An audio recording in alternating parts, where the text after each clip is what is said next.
Silent night, holy night, all is calm, all is bright. Round yon virgin mother and child, holy infant, so tender and mild, sleep in heavenly peace, sleep in heavenly peace. Merry Christmas, bitches. Welcome to the Open Chest Anime Podcast. I hope that our recital was worth your wait. We didn't rehearse it at all. I thought you guys were rehearsing it, and then I see it's live a minute later. All right. No wonder you didn't say, you motherfucker. I said I could only hear Reese, and nothing Chat, was for anyone going. listening, that broke me as a professional. I am dying inside. Christmas, I got a nice TV, a knife, and a broken spirit. Welcome back to the Open Chest Anime. You motherfucker on screen. I don't know where the hell you're going at, Rock Power. I was like, it's all mine. Okay. No, dude. I completely forgot everything from there on. Reese, I had my eyes closed because I was rocking out so hard, but I think you were perfect on the camera transitions. Okay. I didn't click on it, but for some reason, it went to the full floor before it was supposed to. Magic OCA Podcast. Whatever. Oh, God. Okay, so, yes, welcome back to the Open Chest Anime Podcast. I'm your host, the Anime Collector, spreading good cheer. With me today is Reese2753. I'm counting sugar. I've been counting sugar plums for the last 3 days. Today we've also got Lance FN Powers. I'm dead inside. How's everyone? And his cousin FDDNM because of FN. All right, so family means I'm dead inside. All right, so before I get into it, I don't see Weeburger in the chat, but I will acknowledge I did buy some eggnog. So I'm gonna be partaking of this 20 proof Christian Brothers holiday nog, right? Yeah, and that reminds me, Augie couldn't be with us at this exact moment because of the nuns, because it is a Sunday, and he's definitely at church. I think it's pour a whole cup, right? That's how this works. And not worshiping at the produce altar. I was worshiping at the carb altar. But I mean, produce is just better with the grocery store. I know, but that's an actual quote from. I know. That's what I was working Residence. off of. That's why I changed it. Okay. Oh God, Dude, regular eggnog is bad enough. this doesn't taste like regular eggnog. It tastes like brandy with a little bit of cream in it. I never dated a girl. Hint of eggnog. Was that in the refrigerator section, or was that in the warm section? It was. I think it was in the warm section, but I refrigerated. And it's not actual eggnog. Well, I don't know. Because actual eggnog has to be refrigerated. I didn't grab it. I asked for it. I asked for it at Bevmo. I said, "Do you have any eggnog?" And they said, "Right here in the refrigerator section, we have that." Or do you want something with alcohol in it? Anyway, all right. Oh God, I destroyed my voice doing that. So this could be a great long night. Let me get us started. Are you saying it's gonna be a silent night? Dear God, I almost passed out. Not gonna lie. Oh God. So here we go. If you would like to support the Open Chest Anime Podcast, you can do so through the Open Chest Anime Podcast Patreon. You can also do so by just sharing this fucking video around and telling your friends that they missed an epic recital that you went to. You know, all you got to do if you want like 1 million views on this video is just rename it a stimulus check video. It's like 30,000 views a day. Yeah. Just talk Trump, about it for Trump like wants 5 Americans seconds. to have $20,000. There you go. All right, it's a stimulus check video. All right, you'll have 30,000 views in like the next hour. Yep. Or you can also, or you can support a California at 25 cents. A Californian at 25 cents a day. Yeah. 25 cents per video. I don't know if they let you do it in increments that small, but they should. Also, Stealth Weeb. Now I got an update for you guys. Ooh. I inquired about it. I got really scared. So first of all, they said this is a licensed product from My Hero Academia or something like that, and you need to submit license agreement or something like that to be able to sell it. Right. But does that mean that you? that's my entire damn store, right? Yeah. And that's the only one they got me for. And I'm thinking, oh shit, I got a bunch of designs from My Hero Academia. And then I get another email. I'm like, oh, here it is. It's like, your design has been taken down. And I'm like, oh, here it comes. I click on it. It's the black version of the skull. So we're still good. So I might, I'm logged in. So you can see this one says private. I took this off the store. I might go to a different fulfillment center because, as far as I know, a company didn't actually take this down. Somebody at the store is like, "Wait a minute, I recognize that logo, right?" And they submitted it. Like, I don't think they could actually take down the omega symbol, right, or the word sugar, right? You know what I mean?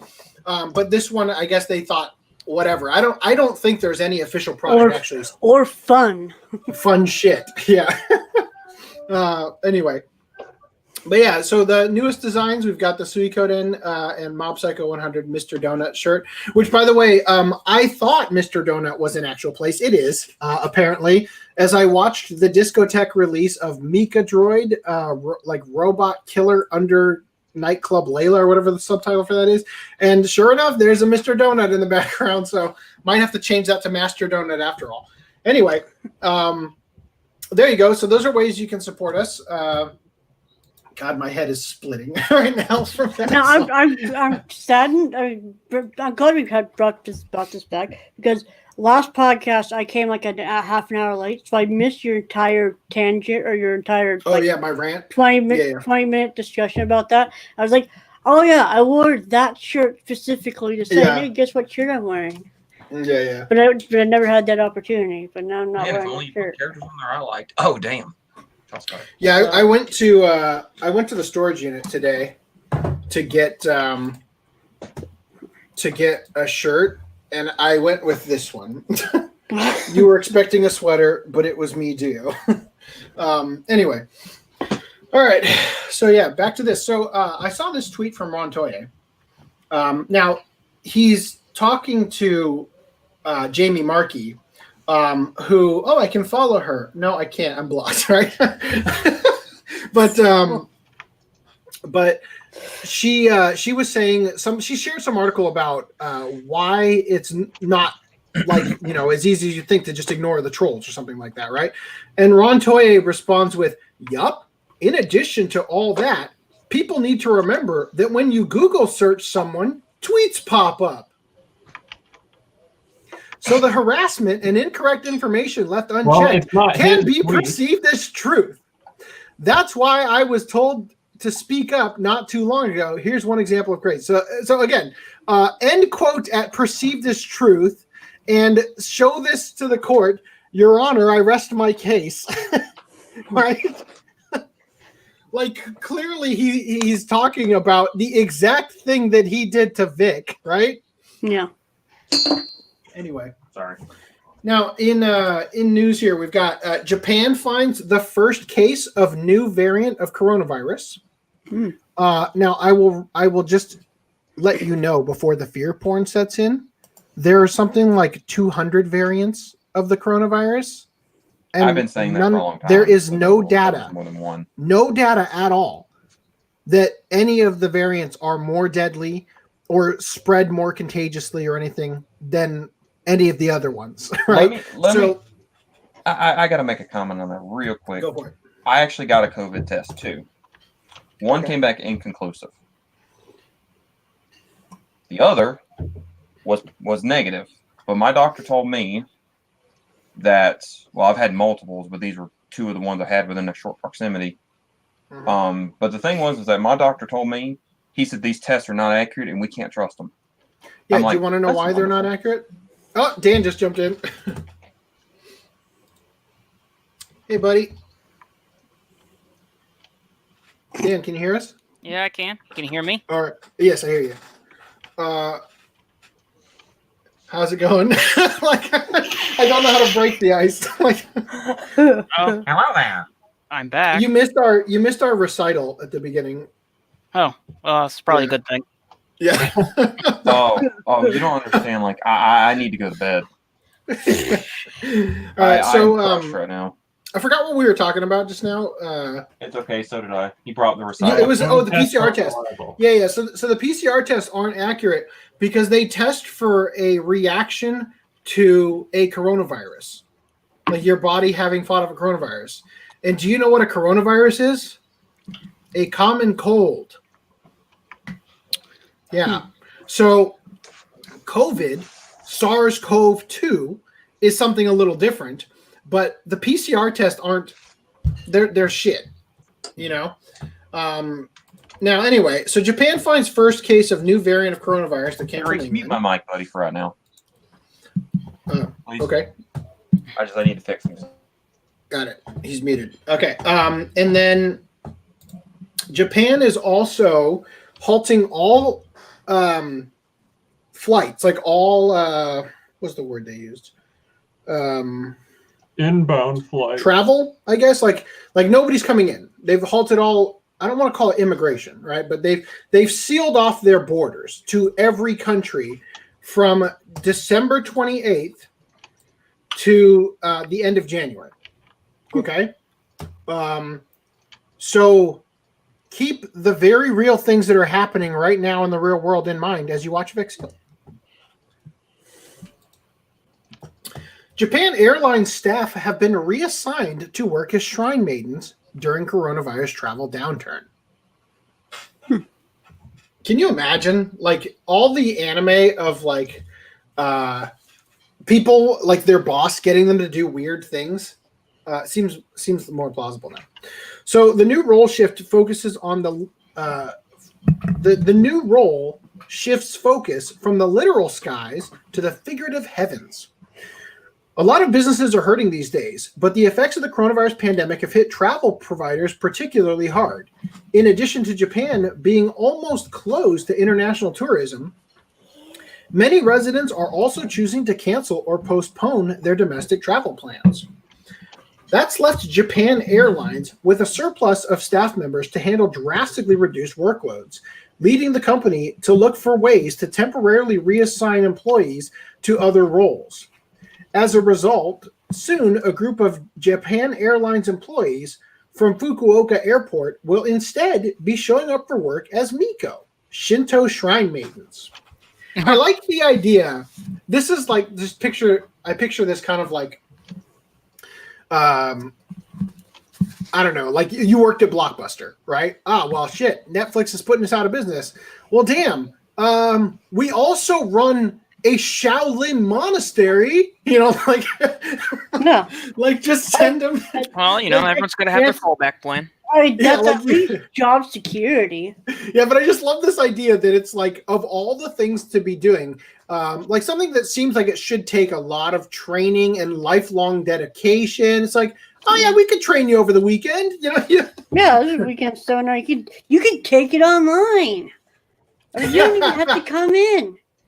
Get your shrine maiden certificate. Why not? It's a 2 hours course you can do on a Saturday afternoon. Check this box to certify under oath that you're the one taking this test. Right?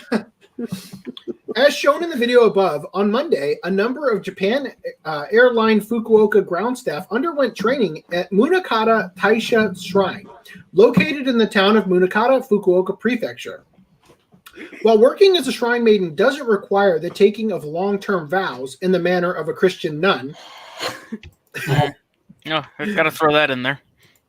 Well, we're thinking of we're laughing because of the because that's where Augie definitely is. He's definitely at church because it's a Sunday. Yes. Despite his protest and lying about being at the grocery store. The job does require knowledge of specialized vocabulary and etiquette. Here's Munakata Taisha. Japanese people traditionally visit their local shrine or temple at the start of the new year to pray for health and prosperity in the months to come. Many also purchase auspicious objects and home decorations such as omamori, hamaya, and fukusasa. God, these are terrible words. Good luck charms shaped like a cloth pouch, arrow, and bamboo branch, respectively. Each of these are meant to be handled and passed to worshippers in a particular manner, which was also covered during the Miko training session. I just like the like you guys remember in The Office when they got bought by Sabre and they had the Christian Slater. So now you're an employee at Sabre, right? They had like the Christian Slater employee training thing. I just like the idea of so you're training to be a shrine maiden, right? Like one of those like Office videos. It's easier than you think.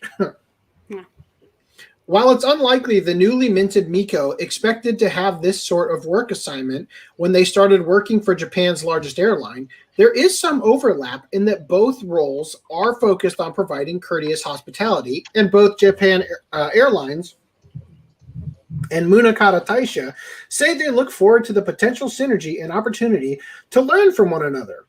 The arrangement also serves as an example of an often overlooked aspect of Japanese work culture in which companies generally try to avoid laying off employees simply because the economy is slumping, and instead try to figure out some way for them to stay on the payroll. The Japan airline Miko will be working at the shrine from January 1st to 11th. So the thing I find weird about this is like, so does the shrine pay them?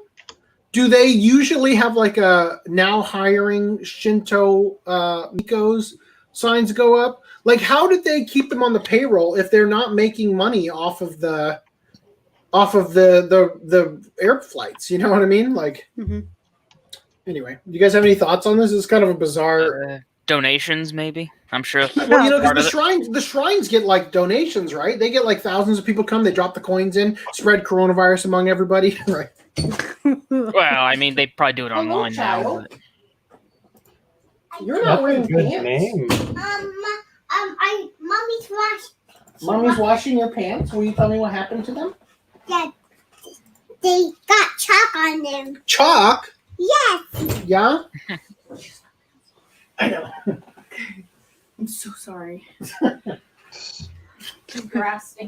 Brad, why'd you name your child? Because I didn't know which one it was when it was coming through the door. No, I mean at birth. Why'd you name them child legally? Because it's easy to remember. Good answer. Child 1, child 2, like thing 1, thing 2. Yeah, thing yeah, 1. Or like the first children from from Ava. All right. Yeah, so I'm curious, what would you guys do if your job got compromised due to COVID, but your boss offered you to be a nun or something like? I'd do it for the experience. I mean, just hey, Reese the nun. I'd like to picture that. I would love to have Shinto Shrine Maiden on my resume. There you go. That's thinking like a experienced worldly traveler. Entrepreneur. All right. So continuing here, dumb Japanese school dress codes, coronavirus winter edition. In a year like no other, school insists on enforcing same old dress code even while temperature. That says temperature, not. Oh, that was weird. While temperature in classrooms is anything but normal. That's weird. Okay.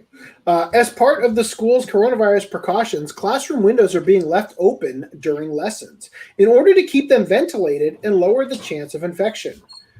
The high in Fukuoka this week. Hey, you're back. Okay. This is such an ample time for you to be here. Yeah. Probably should install a lock on It's that not door. milk. It's alcoholic. If you want milk, why don't you go outside and get some from mommy? She's not outside. She's inside. Okay, why don't you go outside of this room to the kitchen and get some from mommy? From mommy? Yeah. Go out and say, Mommy, I want some milk. Daddy said that I can have it. We'll see how well this goes over. Can't wait till that next interruption when it's like, did you tell her she could have kitchen? Thank Thank you. You okay? Oh. On the street.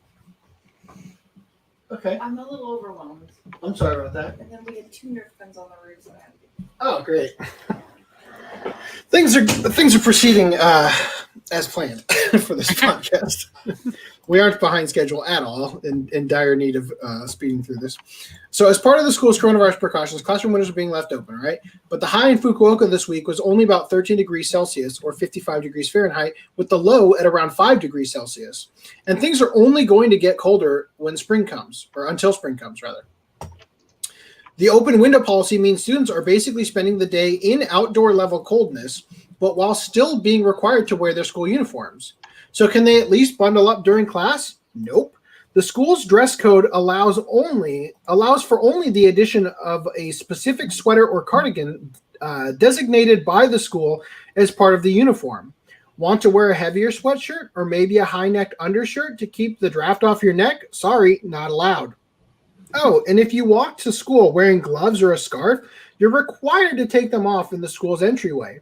Please, and keep them off until you leave at the end of the day. No wearing them during class time. So yeah, great news. Schools in Japan are adapting so well to COVID. I like that they're even still having class indoors when the restaurant business is like, no, you must do outdoor dining. And then the way that they do outdoor dining in the winter is to put walls around the stupid tent, effectively making it indoor dining. Yeah. But do they do that in Japan too, or is that? I know they do that here. Yeah, I don't know if they do that in Japan. No, I'm wondering. I guess what I'm asking is the point is that I don't know if they do the outdoor dining in Japan, but they do indoor schooling in America. And the outdoor dining bullshit, right? So, yeah, we still have indoor dining here. Oh, yeah, because you live in Iowa. I'm in California, if you haven't noticed. Oh, yeah. Yeah, California doesn't make a lot of sense. The worst country in the world, Yeah. California. Yeah. So remember, the official... Support our Patreon so you can support California for 25 cents a day. A hungry California behind enemy lines of the Communist Republic. And you gotta smile like your teeth, like a smile with like your wearing white tooth. Like white need toothpaste and have like imagine a tooth sparkle. Just give a smile right when you say that. Just like yeah. Ding. Yeah, I gotcha. All right, so the official cost of the Tokyo Olympics have gone up by 22% to $15.4 billion. Organizers said, I think that's dollars too, yeah. Organizers said the Olympics will cost $15.4 billion to stage. That's up from $12.6 billion in last year's budget. The Olympics are to open on January 23rd. The Paralympics are going to follow on August 24th. You sure do want to be in here with me today, don't you? It's nice being loved. Where? You are the craftiest wizard.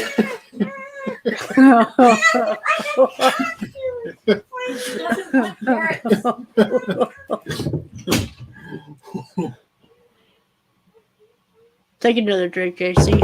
Yeah, I think I'm going to slam down this entire thing of eggnog and just throw up all night. What kind is that? I know you said alcoholic, but It is. It's brandy eggnog, Christian Brothers. Also known as the only one that they had in Bevmo when I went to go get it. All right. So yeah, it's kind of crazy to think that the cost of the Olympics has gone up so significantly. They also said in here When nobody's gonna go watch them in person anyway.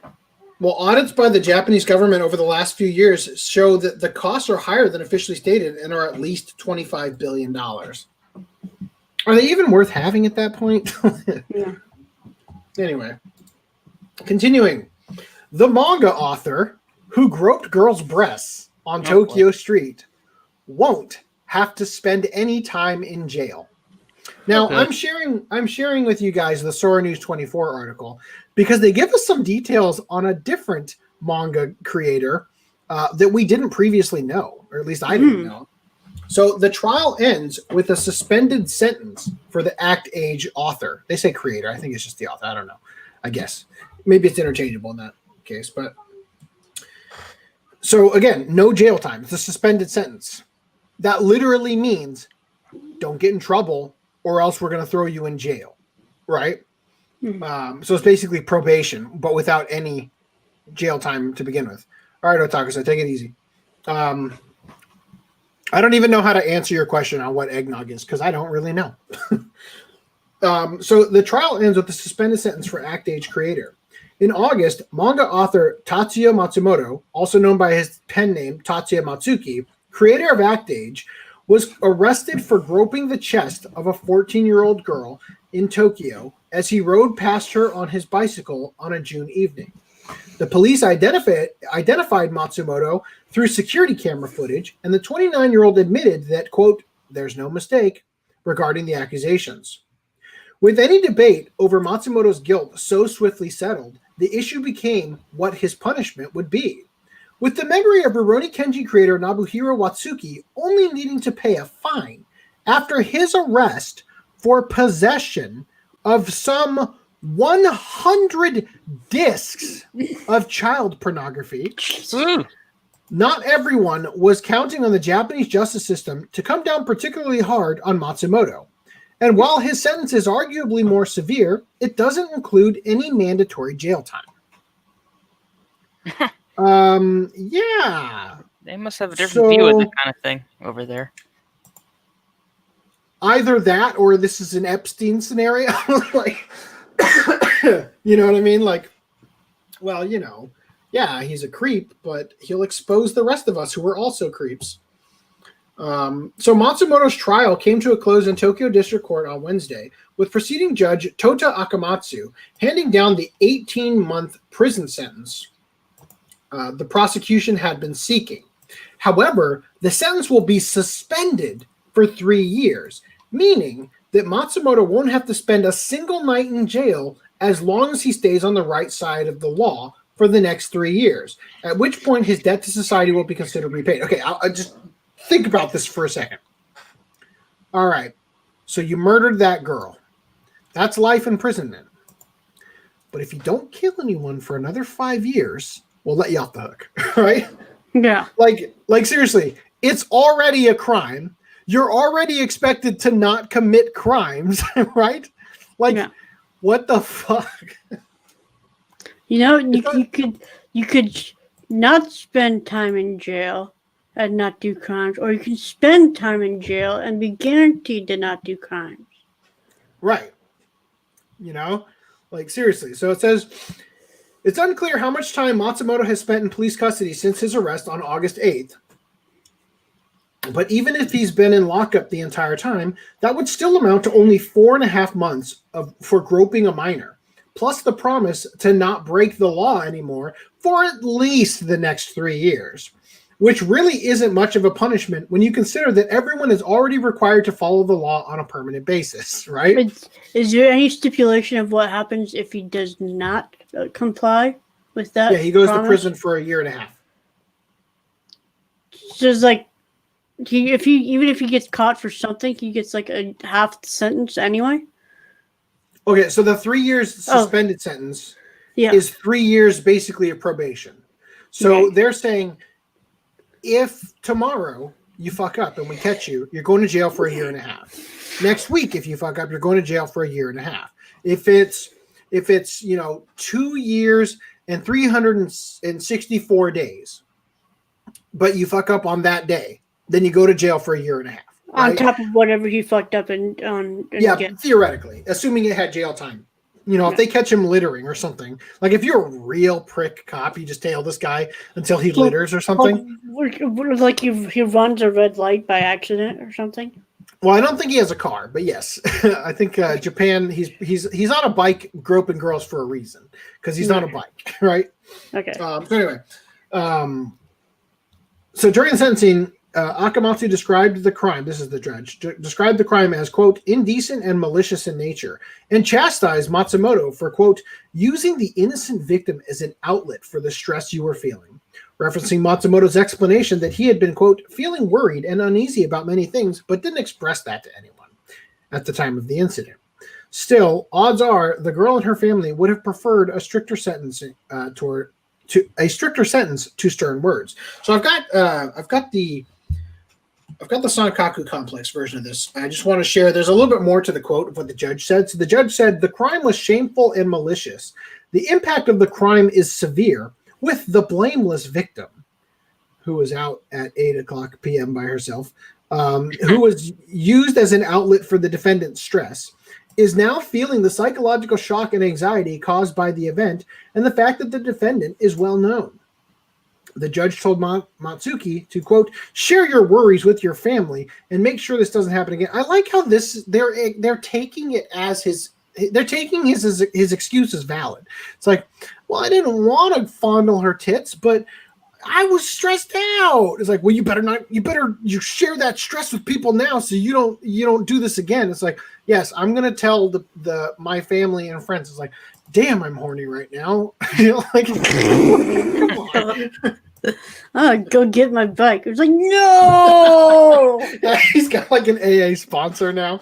He's like, Sheena-chan, pleplease, I've reached for the bike. Like, don't do it. Yeah, knowing him, his AA partner, his Sexaholics Anonymous partner, is going to be Nobuhiro Watsuki, like sharing how you can get away with it. Oh, you only have to pay a $2,000 fine. Look what I did, right? Like, all right. So this is just a little heads up here. Studio Ghibli has quietly joined Twitter as anime production company creates official account. So if you want to follow Studio Ghibli, at JP_Ghibli is their Twitter. Probably going to be all in Japanese. Also, official Evangelion Twitter account warns of Eva 3.0 plus 1.0 spoilers being posted in future tweets. So if you're following at Kara_Inc, damn it, I'm following that shit. Or maybe it's this one, Evangelion_Co. You might get spoiled in Japanese and perhaps some screenshots. I don't know. So just a heads up there. Now, also, Business Korea reports that Line and Yahoo Japan are going to be combined. So this means absolutely nothing to anybody, not even to me. But what the fuck is Yahoo Japan? Like, I hear about it all the time, but apparently it's like a social media site too, not just a search engine. Little weird, huh? Anyway. Yeah, they're going to be joined. Also, I saw this right before the podcast. We'll probably have an actual article to cover on this. Jacob Chapman, also known as Jesu Otaku, from the channel Awesome Days, said, holy shit, Blood of Zeus, word for word, plagiarizes a scene from The Prestige. Not only is it word for word, it's in the exact same narrative context as the plot line from The Prestige that it's lifting. This is the line. I love you. You mean it today. Of course. Which makes it that much harder when you don't. So if you've ever seen The Prestige, great movie, by the way. It's a great movie. Maybe I shouldn't give away the twist. I won't. If you've ever seen The Prestige, then you know. And yeah, that is actually a line, a direct quote. And this particular show is from the creators of Castlevania. Castlevania, yeah. So yeah. I often feel the Powerhouse Animation, the studio that also did Castlevania, really excels in character design and animation, but really lacks in the writing and characterization department. And this honestly shows. Is the line in the book? They did have Alucard get fucked in the ass, so they did. That was the thing. Moving on. Hold on, I'm going to switch to the other AirPod real quick because this one's dead. So Comiket 99 shrinks back down to 3 days for. Yes, in the Castlevania cartoon, Alucard gets fucked in the ass in a threesome with a brother and sister. Oh damn. Yeah, I think it's in season 3. Yeah, That just got solicited too. I'll be running into it. Oh joy! So Comiket 99 shrinks back down to 3 days for Golden Week event. So the next event, which was previously scheduled for 4 days, will now only be held over 3 days due to the lack of staff available while the coronavirus pandemic still ongoing. The circles that were scheduled for the now canceled 4th day will be redistributed throughout the rest of the 3 days, which sounds stupid to me. So okay, so it's COVID, right? You're going to have a convention. I don't know, maybe double it, double the amount of days. Thank you for joining us, Woodham. Did we want to do pickups or I guess? Oh shit, yeah. Let me just get through this one real quick. This is actually, we should have done it before this article. But anyway, real quick. So in November, the preparatory committee announced they are aiming for approximately 10,000 people per day at the event, much less than the 100,000 attendees that usually walk through the Tokyo Big Sight doors. With both circle participants and attendees included in that number, a lottery will be held for places at the event. That's going to be like going to Anime Expo, and it's being held on the wrong day. And so half the people that bought their ticket didn't arrive yet. And you're like, what the fuck? Why is it so empty? Anyway, yeah, let's do pickups real quick. Who wants to go first? Shall I go first?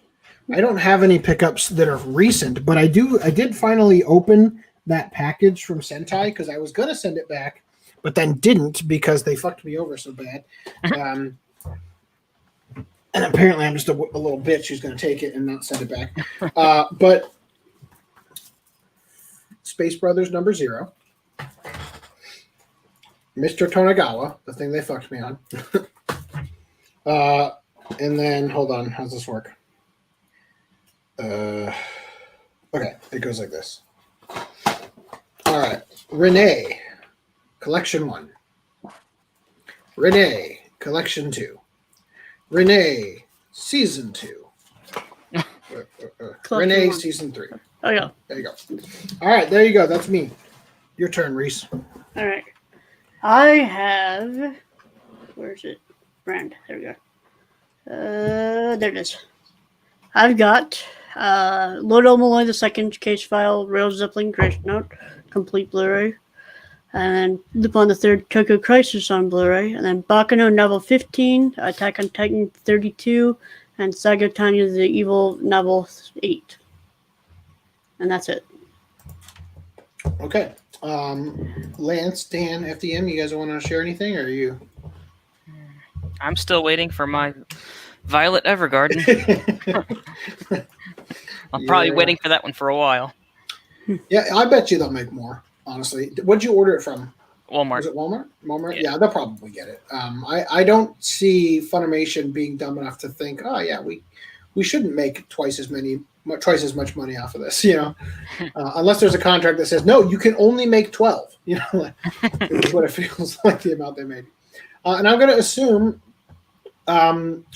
Lance has been muted this whole time. So hit us up at some point if you want me to unmute you. And FDM died because he's not here. You can't unmute him. I can't unmute him? No. I can? I'm not muted. Oh, why'd you mute him?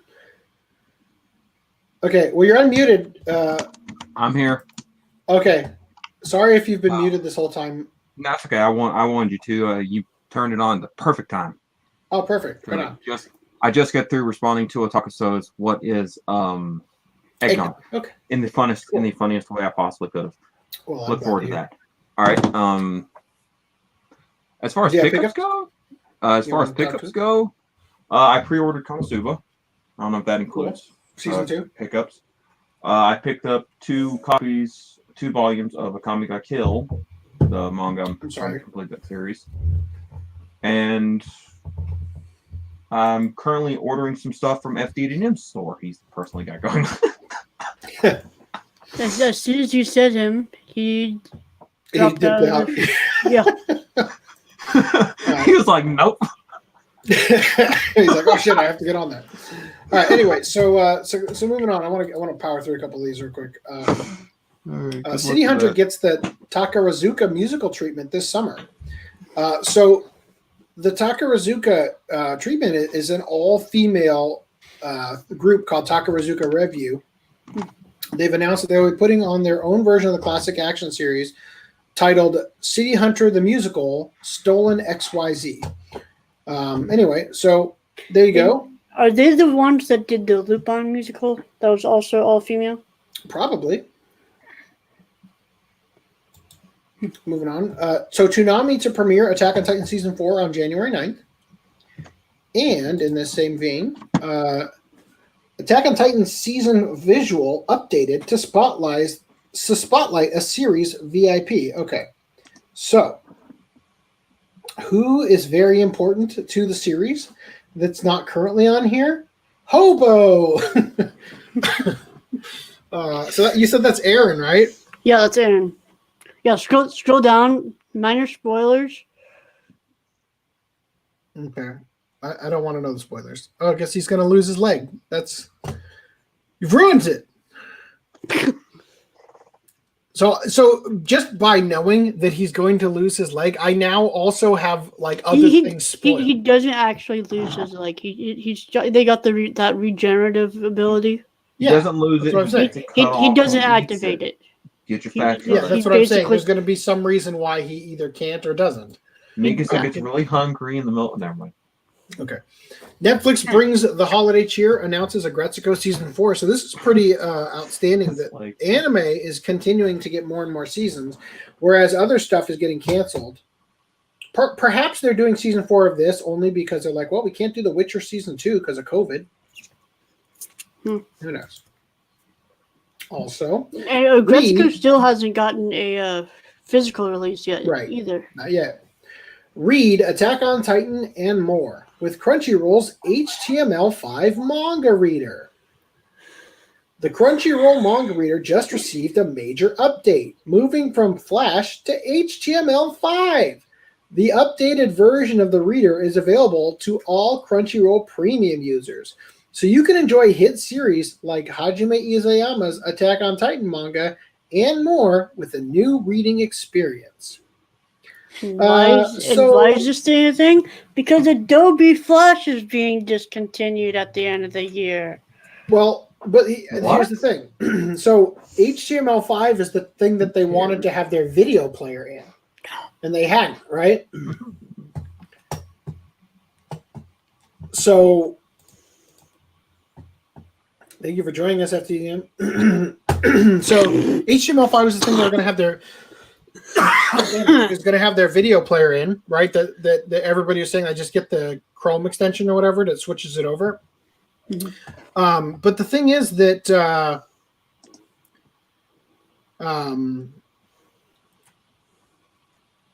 it says here that it's going to be available to premium users. So is the manga reader only available to premium readers, or is the HTML file only available to premium readers? The manga reader majority, if not all of the stuff, is like premium only. Otherwise you can preview like the first chapter of everything for free. I think that's how it works. Okay. So I wonder if Sony purchasing them or whatever has anything to do with this, but I don't know. I just saw it and thought, hey, let's talk about this for 10 seconds. Mm-hmm. Moving on. Who's that voice actor? New app uses AI to Shazam for voice actors? Yeah, basically. So it basically does exactly what Shazam does. Only for the Japanese voice actors right now. Perhaps it'll get popular enough that I'll be able to find out if Josh Greeley voices the noble steed in Fire Force. Okay. Since he didn't respond to my tweet when I asked him. Japan box office. Demon Slayer's nonstop domination finally reaches its 10th week. The first film, national ranking announcement started in 2004, that has dominated the top spot at the Japanese weekly box office for 10 consecutive weeks. The previous record was 9 weeks, marked by Howl's Moving Castle in 2004 Avatar in 2009, and Your Name in 2016. So it has beat out all of those. Now, granted, I do kind of feel like it's a little bit cheating. Yes, it's a very popular series, but also it's 2020, right? Yeah. There's not much competition. Movies. Yeah. So the film's cumulative box office gross in Japan reached 31,166,647,900 yen, or about 316 million US dollars.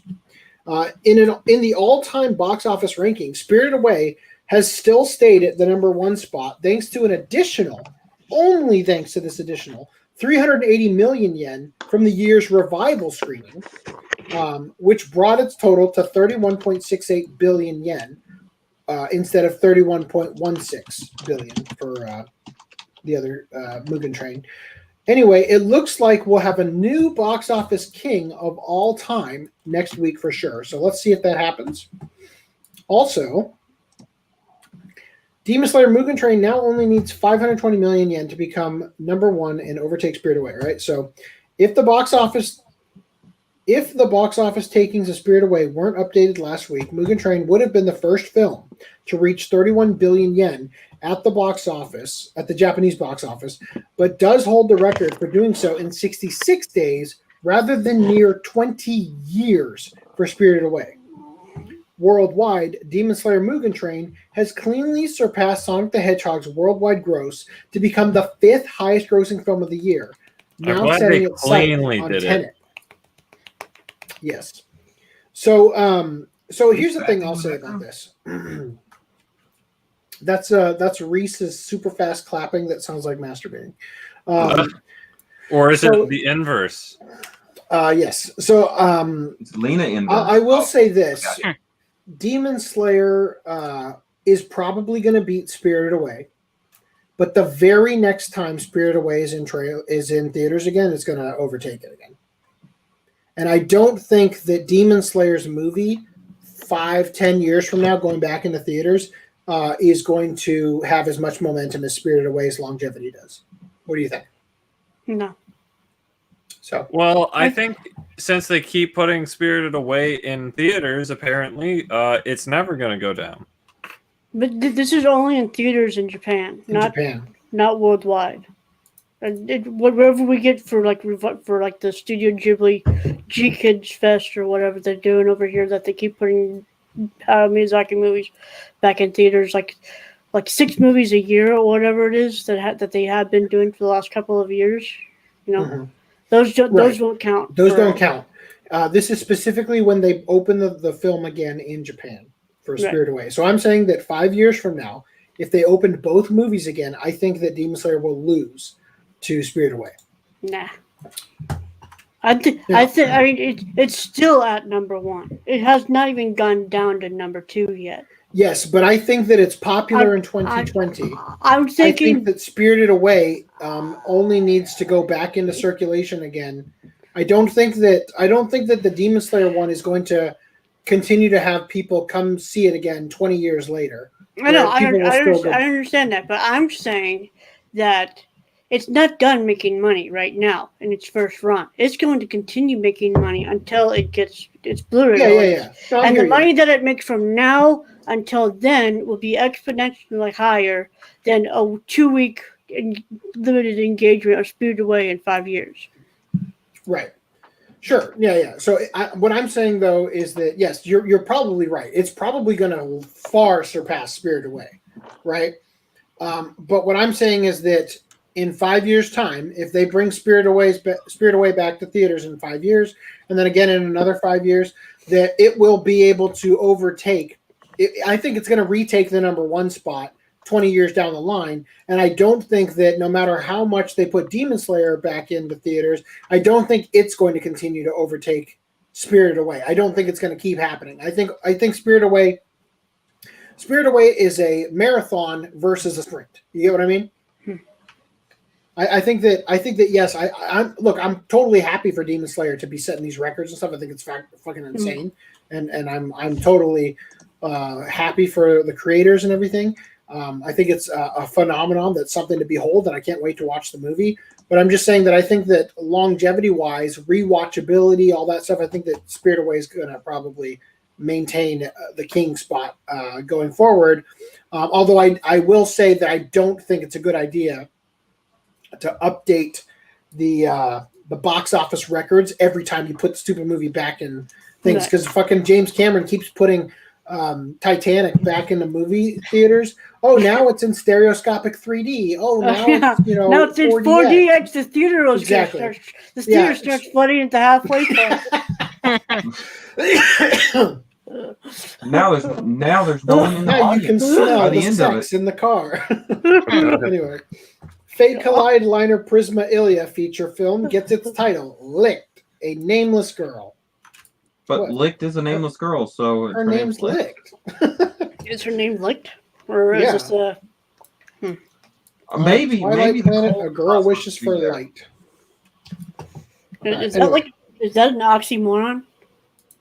Yes. Okay, moving on. Pompo, the Cinephile film, again postponed to June 4th, 2021. So the release date has been moved from March 19th, 2021 to June 4th, 2021. The film was originally set for release in 2020.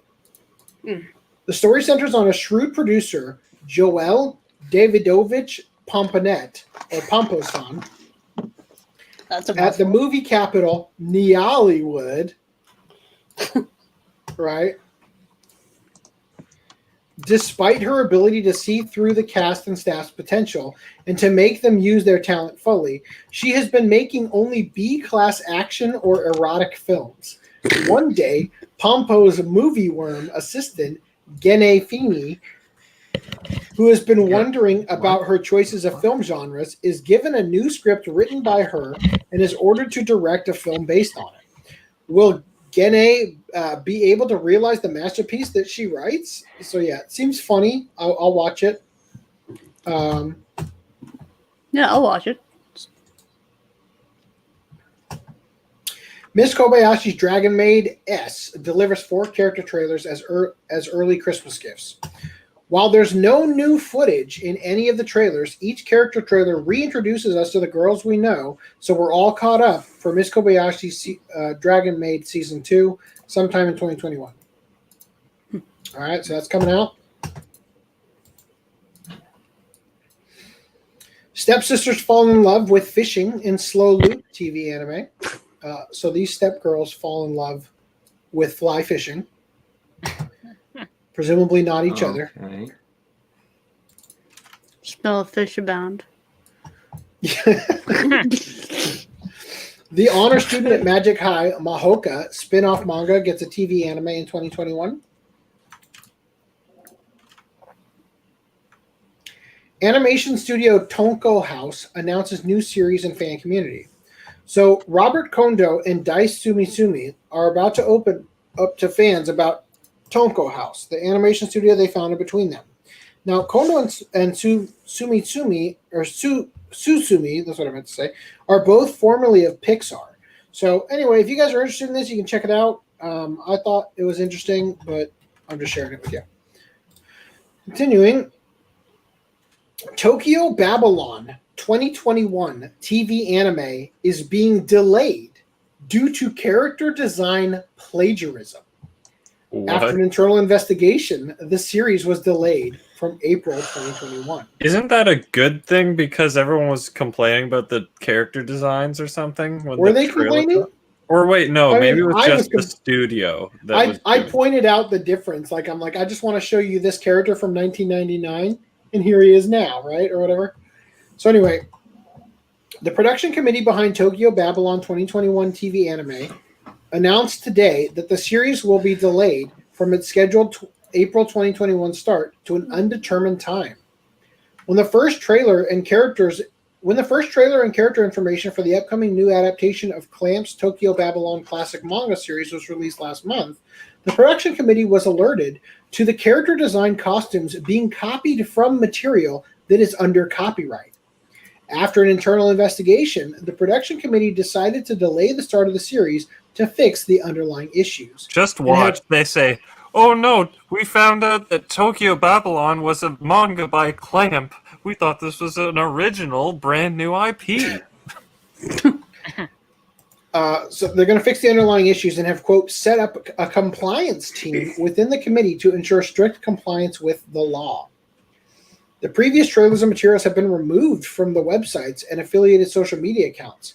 The production committee for Tokyo Babylon 2021 apologized to Clamp, everyone involved in the production of the series, and all the people looking forward to the new anime series. The series is animated at Go Hands with Shingo Suzuki in the director's chair. That's the thing everyone complained about. The Tokyo Babylon. Go Hands, will Vidal and Mr. Satan be there? Oh, wrong show. Right. So anyway, I'm a little disappointed that they don't give us like a rundown of what the copyrighted design, like what are they from? Like some fan art of the characters redrawn? Like I don't know. Anyway, I'm hoping that there's more information that comes out about this in the future. Majo no Tabi Tabi creator on No Pantsu. It limits the audience to a male demographic. Okay, guys. So he's not saying girls without pantsu. He's saying he doesn't want there to be panty shots because the panty shots limit the audience to a male demographic. Allow me to scroll down and ask you, how many girls do you think are watching this show? Based on the panty shots. No. This looks like something girls love, right? That was a fucking awesome episode. Holy shit. Yeah. That was a fucked up. That episode. I'm sorry, I just came back and all I saw was like someone's mouth with blood, or a character's mouth with blood. It looks and like the screen is 55 inches, and that was the entire screen. So that's a good. That's. I mean, I'm sure you don't want to go down to the very last image, but that's a little That's. I just. Yeah. Okay, good. Okay. Oh, I thought that was chocolate, and it was a joke. Anyway. All right, so is this show about like eating people? Do you know the English title of it? Because freaking Wandering Witch, the story of Elena. Funimation. Yeah. I was gonna say Tabi is Journey, right? Yeah, the Wandering Witch, the journey of Elena. Okay, it's basically Kina's journey, but with witches. Witch's journey. So.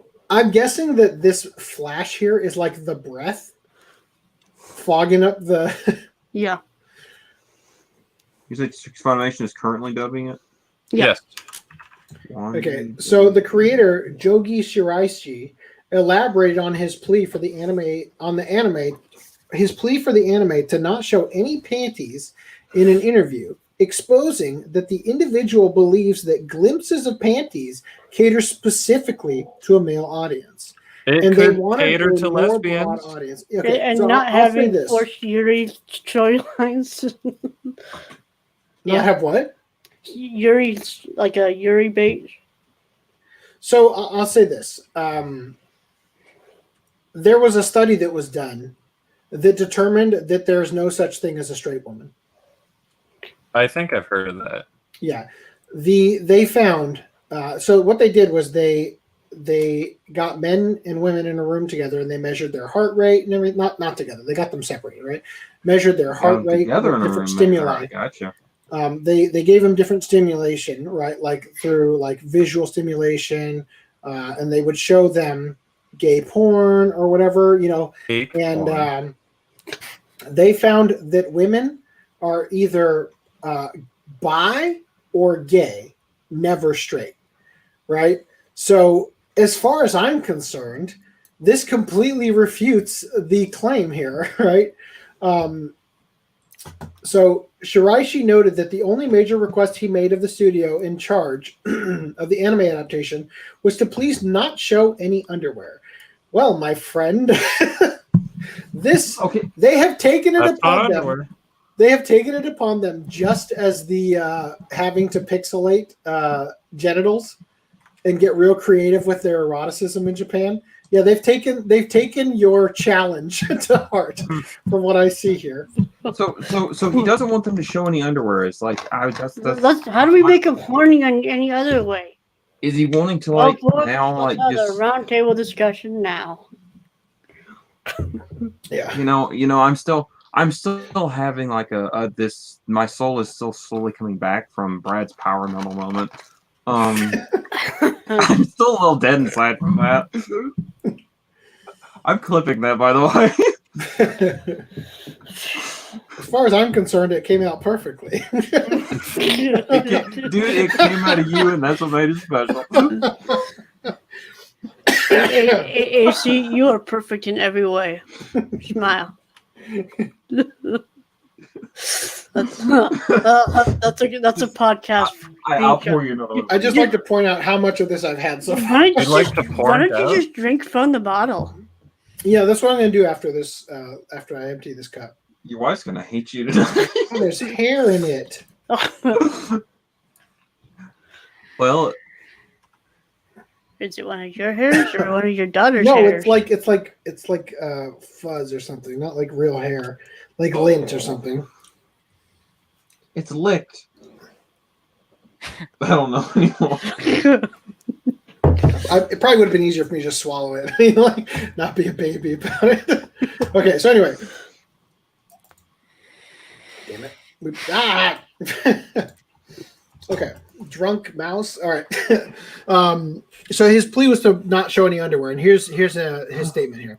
So the interviewer said, let's continue with the topic of clothing. In a recent interview with Web New Type, Shiraishi Sensei, you mentioned that you had instructed the animation staff to not show the characters' panties or undergarments in the anime. Overseas fans were quite amused to hear that. I bet they were. Was there a reason why you specifically gave those instructions to the staff? So he replied, I also noticed that the comment caused quite a reaction. I had given the idea some thought before speaking with the staff, and it really just comes down to my belief that I'd like things to look and feel as natural as possible. Feel? How do you feel, Pete? Never mind. So natural. Now the thing is, right? By not catering to the men, he's gonna lose the men, and then women still won't come because there's all that other content. So he's just gonna get rid of his audience. I don't see how like I don't. I'm just saying I'm gonna watch it alone for this scene. I really want to. I want to take this clip from the show and supercut the audio from JoJo. I guess it's just me being me, but I have never once like been told, "Hey guys, there's this ecchi scene in this show. You definitely want to watch it." No, I hear like, "Oh, there's this VA in it," or the show's got this killer soundtrack. I'm like, that's something that makes me go, "Okay, it's definitely something I'm interested in." Yeah, it's never the smut that brings you in. It sounds to me like this author's been hanging around Western Twitter a little too long. Yeah, doesn't it? You know what? That's a good point, man. There's no faster way to tank your business than to think Twitter is real life. No kidding. By the way, did you send our link to Discord, Reese? For who? For everyone. Oh, for the entire Discord. Yeah, my recital is ruined. Reese is fired. I am tired. Reese, the unpaid intern. Fired and tired. Okay, so he said, I had given the idea some thought before speaking, but wanted it to feel as natural as possible. In many anime that opt to show undergarments, they tend to be a sexual thing. Jesus, man. Like, that sounds he's on the high ground. That's a line from Twitter, I swear to God. I feel like this guy is like, I just want to say something that might get a ruffle out of people. And no, he wants to be an ally to women or something. An ally to I don't understand why, minor. Because I'm telling you that, there are countless women who would watch this and enjoy it with it being a sexual thing. With the smut. Are you kidding? I have female friends who have waifus. Don't even start with me.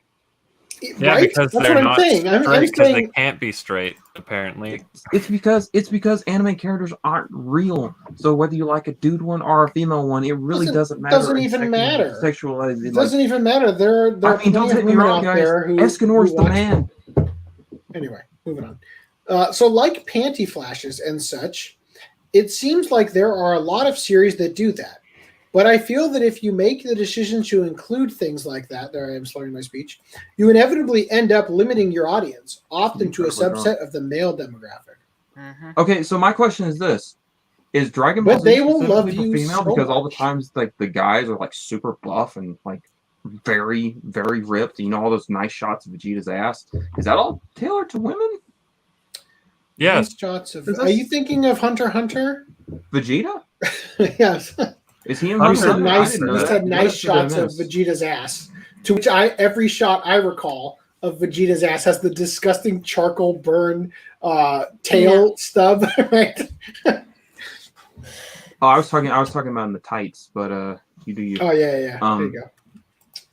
But no, I'm just trying to make the point. I'm like, if that's a thing, then that means like all that male fan service, quote unquote, here is all the right. What about that shot with Goku outside that like steel drum that they bathe in over the fire? Oh yeah, it was like when he like goes Super Saiyan in front of Goten and Trunks naked. And they're like looking up at him, and the only thing going through your mind is, are his pubes glowing blonde too? Oh god. You know what? I've never had that thought. Me neither. I mean, just that's look why at just look at the what's the newest Mortal Kombat game that came out where it's like all the guys are shirtless and all the girls look like they're converted to Islam? Yeah. The girls in the Mortal Kombat games look like a bunch of dykes.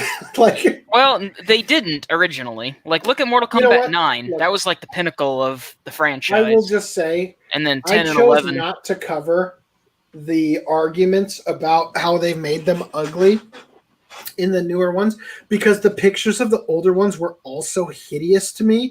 But I get where people are coming from, and we have covered.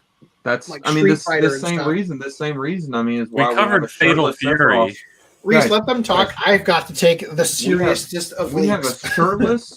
shirtless, sexy pic of Sephiroth in Smash Brothers, but we could not have Mai Shiranui because the game is for whatever.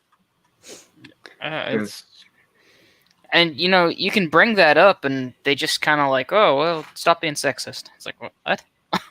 Sexist. I said it was sexy, but hey, yeah. I would love to respond that to them. I mean, if anything, it's like whatever. It's sexist because it's like these women's, they get their coverage, but what about the guys? They're not getting covered. This is like unequal nudity. No. Well, see, I mean, don't take me wrong, but at this point, I'm like, you never know what someone's like preferences are, so you can't even begin to say, well, this is for that demographic or this is for this, because at the end of the day, people are changing so fucking fast. Well, it's not really about principles or morals or anything. It's about control. They want to be the ones to dictate what is shown. I agree with that.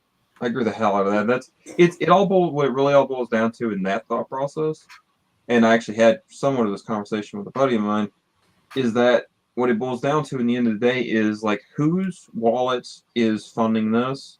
So they're going to like, okay, this is what I want, and it doesn't matter whether it's right or wrong or not. We'll make it that way. Mm-hmm. Exactly. Brad, you're silent. Oh my! It's right. All right. Chicken. The year is 2030. Akira Toriyama has died. Funimation now owns sole rights to Dragon Ball. And the new movie comes out, and in it, there's an epic battle, and Goku's clothes get completely destroyed, and his dick is just hanging out in mid-battle. I would pay so much to see that shit. Well, it all comes full circle, because the original showed Goku's penis.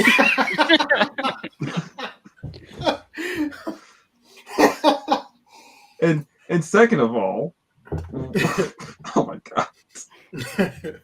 Okay, so seriously though, I would be like totally on board with that. Like you'd be the first one in line. You would pay for the promos and the sketches leading up to that scene. Maybe it's like Maybe it's a bit of like a masochist thing, but I think it would actually be even like, I think you could actually sell more, like it would even be more sexually charged to just throw that in with the panty shots.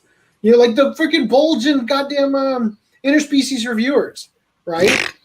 I say we are indiscriminate with our fan service, and we just let the chips fall where they may. We offend everybody, and they still pay us for it, right? I still always have to beat the dead horse of, if you get offended by anything in any media, especially, I mean, just to stretch it media to Twitter, because that's a fun form of entertainment for some sake.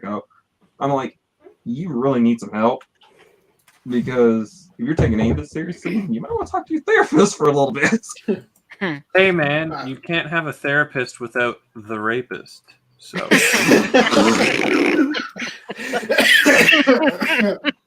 and now we're demonetized. Thank you. no problem. Happy to help. I'm glad I know this guy. Oh, right. I never would have put that together. Okay. What was I? Like panty flashes and such, it seems there are a lot of series that do that. But I feel that if you make the decision to include things like that, you inevitably end up limiting your audience, often to a subset of the male demographic.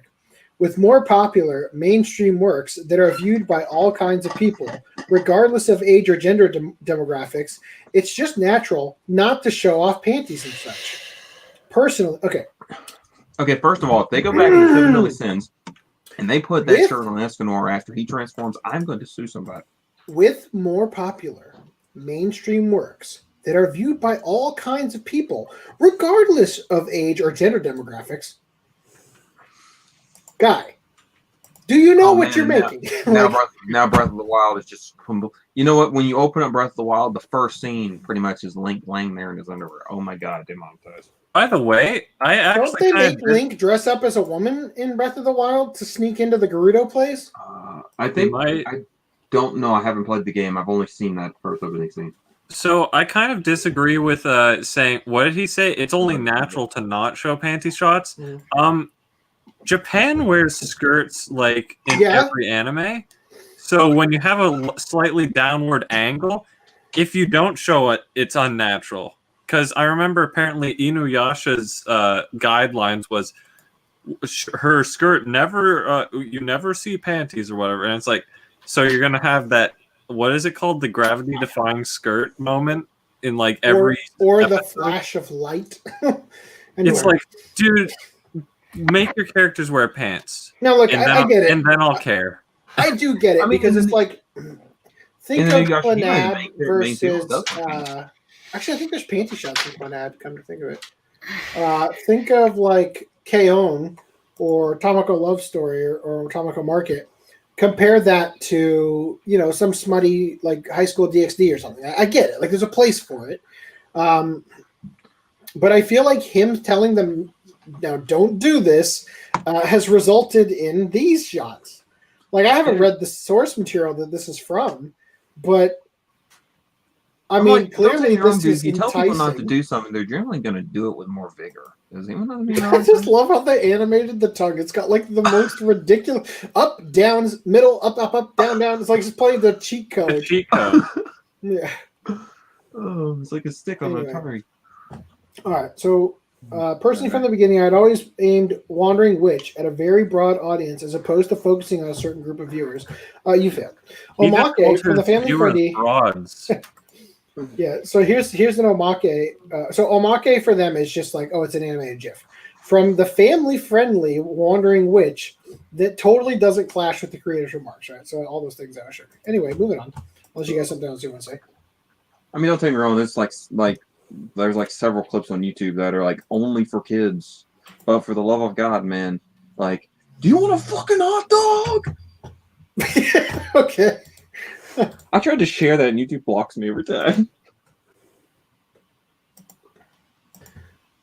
Damn, Augie's church session sure is going late. Look, man.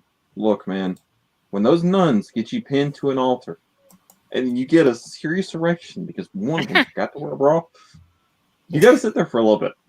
He's having a moment. Yeah, when you accidentally catch a glimpse of their panties all the way underneath their entire gown. You see that on.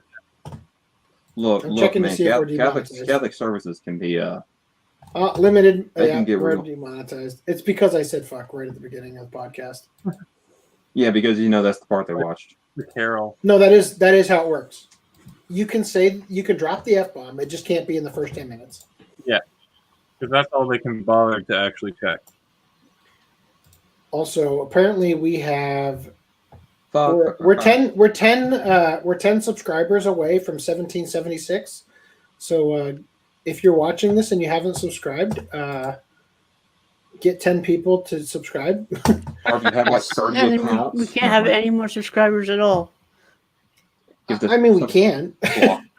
Doesn't want to block your subscriber count. I'm not kidding. We want to keep it at that number, though. If you don't ruin the number, and then they'll do it in spite of us, and then we'll get big.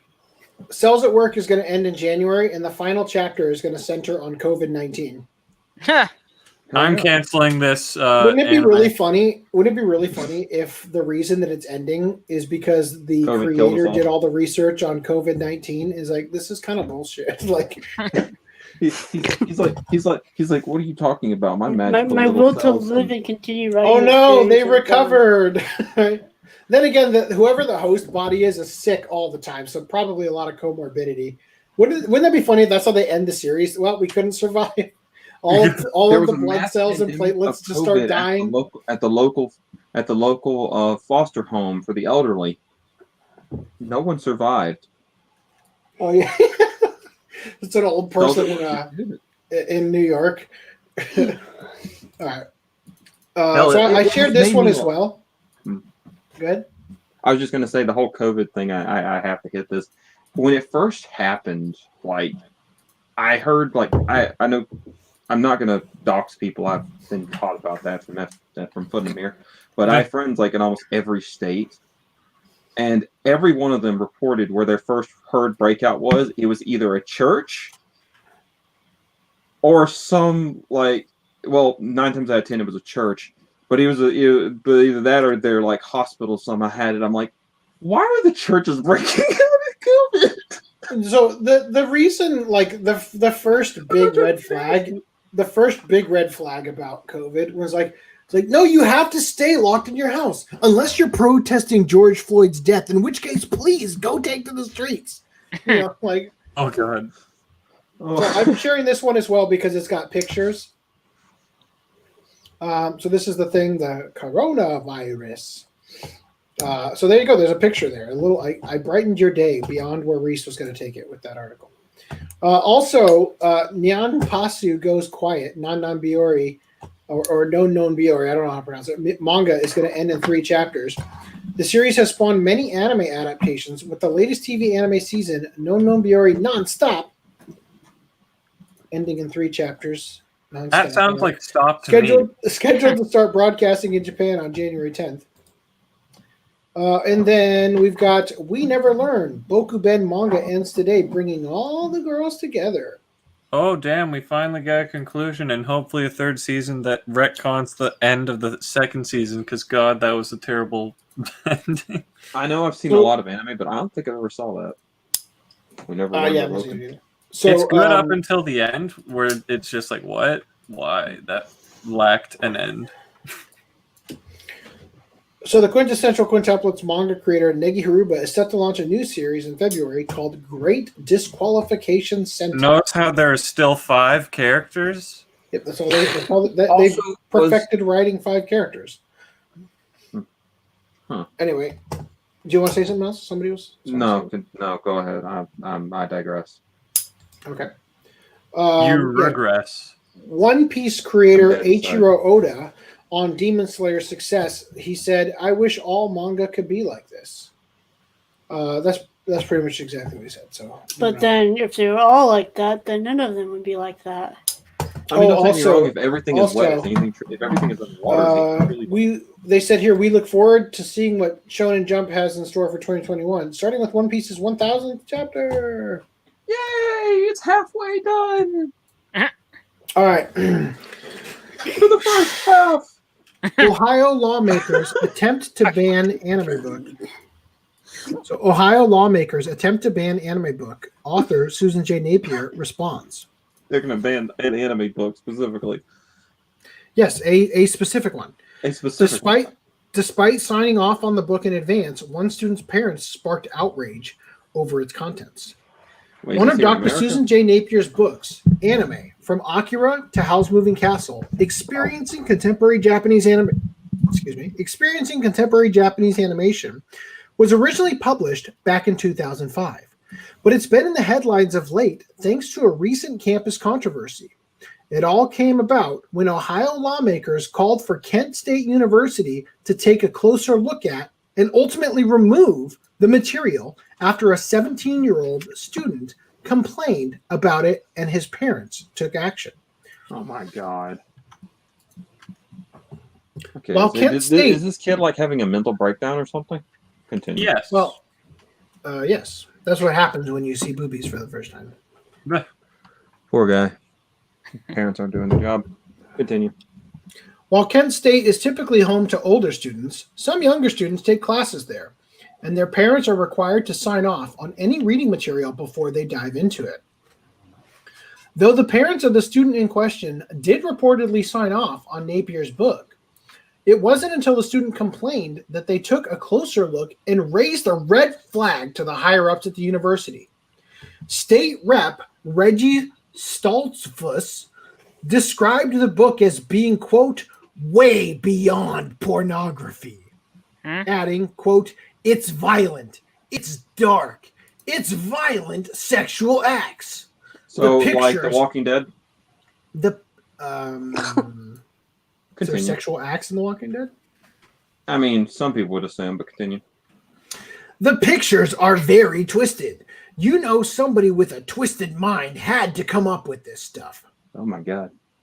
While the rep and others are attempting to leverage funding as a means to get the book pulled entirely, Otaku USA Magazine's Danica Davison spoke to the author to discuss the entire ridiculous situation. Susan Napier on what she suspects is deemed offensive in the book said, "It's one chapter, the chapter on pornography in Japanese animation. Some of the stuff is very unpleasant. It does show real violence against women.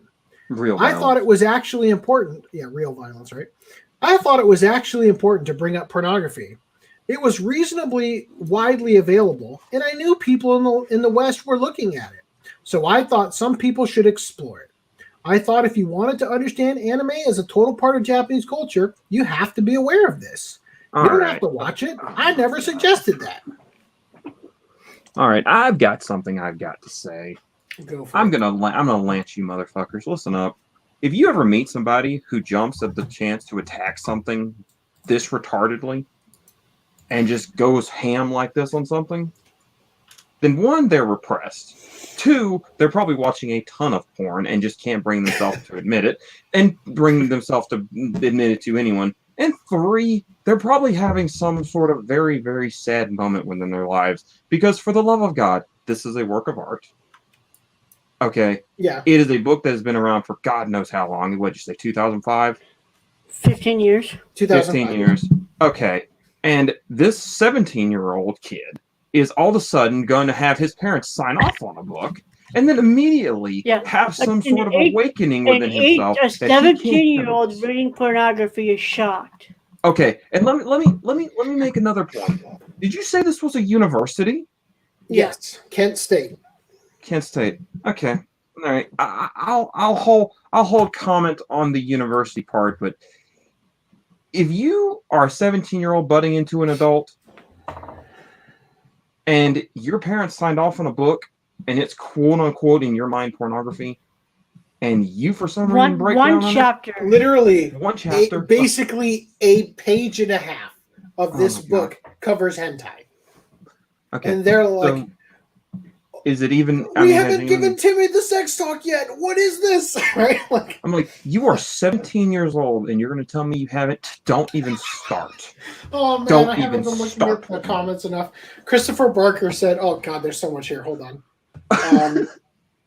He said at Otakaso. That's you. That's you. Yeah, that's me. Eggnog is typically alcoholic beverage, including, but not always limited to, milk, sugar, eggs, cinnamon, and other flavorings. It's also called milk punch in some circles. Christopher Barker says, I want Vegeta to have his moments instead of getting cucked by the writers all the time in favor of Goku. It's Amen. Mortal Kombat. I play it to rip people's heads off, not for fan service. That is some lady. Here's the one I wanted to read. Some lady could be taking a shower and look at her own tits and be offended. Shocked, I tell you. Yeah. So shocked. Yeah. So this book is widely written. It was like the original, the OG book on anime before any other person had written like a serious, long, in-depth look at anime and Japanese culture. So. Oh my God. Let me continue here. She says, Napier added that she's never had a work like this challenged before, and that it ultimately fits into a larger issue of censorship, where she said, quote, I think if we ignore things, if we try to put a fence around certain subjects, I think all that does is hide them. I think this kind of issue of finding controversial things you don't want to read and judging an entire book by it is also disturbing. As you just said, most of the book is about a variety of Japanese animation. It was shocking to me they would want to have the book banned and use terms like pornographic about the book. The idea of feeling that if you don't like a subject, you ignore or suppress anything controversial is not a very sensible way to approach a subject. It can come back and flower even more because it's seen as forbidden. So the full interview.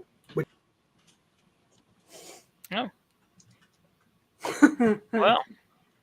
Hold on. Okay, then. Well, since we've gotten an honest to God cuckening. We haven't. When was the last time we updated this? I feel like this isn't right. just change the 2 to a 6. Ooh. I'm just gonna give you 5 for that, just to make sure it's more accurate. Look at that. He's down an entire ball of eggnog during a 2-hour stream. By the way, I got like 15 more minutes, and then I got to go do something. Man. I got something I got to So what I meant to do while I was screen sharing was close this tab. Not close. I almost shared the Photoshop doc. I forgot that was there.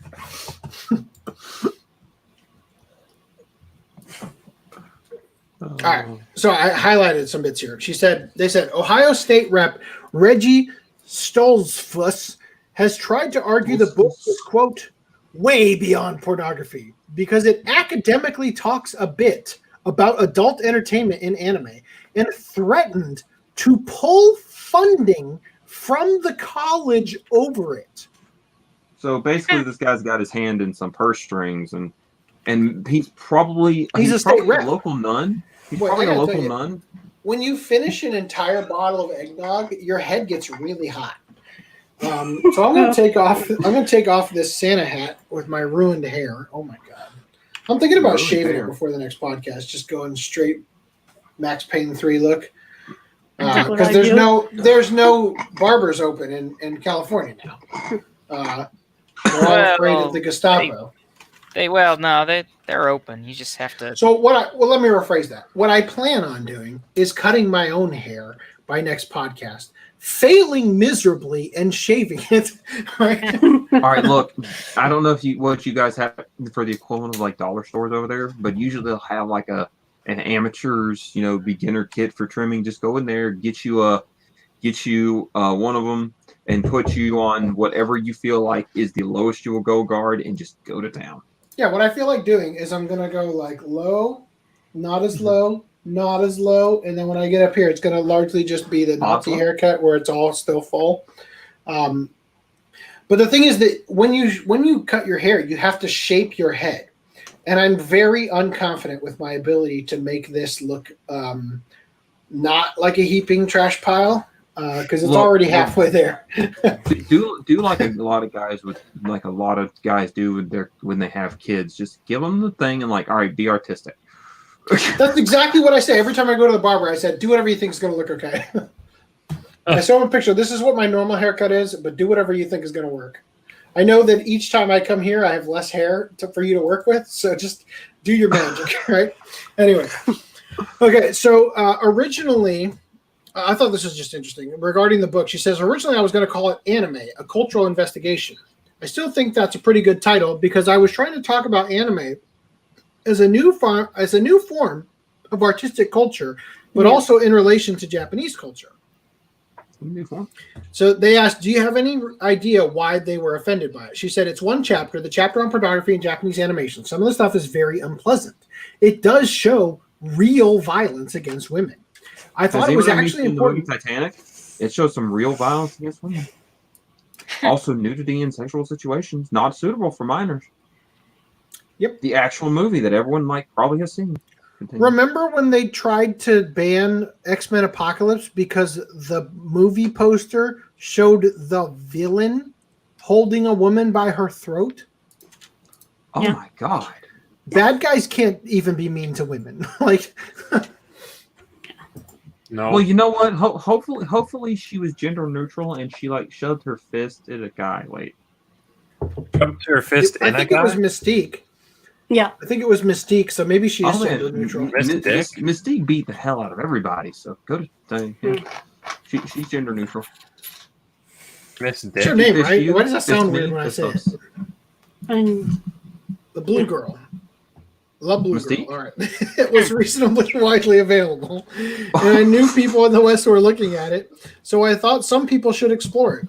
Right. Anyway, she's never suggested that. Right? So in summary, you have a single chapter that explores adult entertainment in a scholarly way because it exists in a book that's mostly about non-adult entertainment because the majority of anime we get is not that. Oh, boy. Right. You got it. Oh, that was a question, right? That was the person asking it.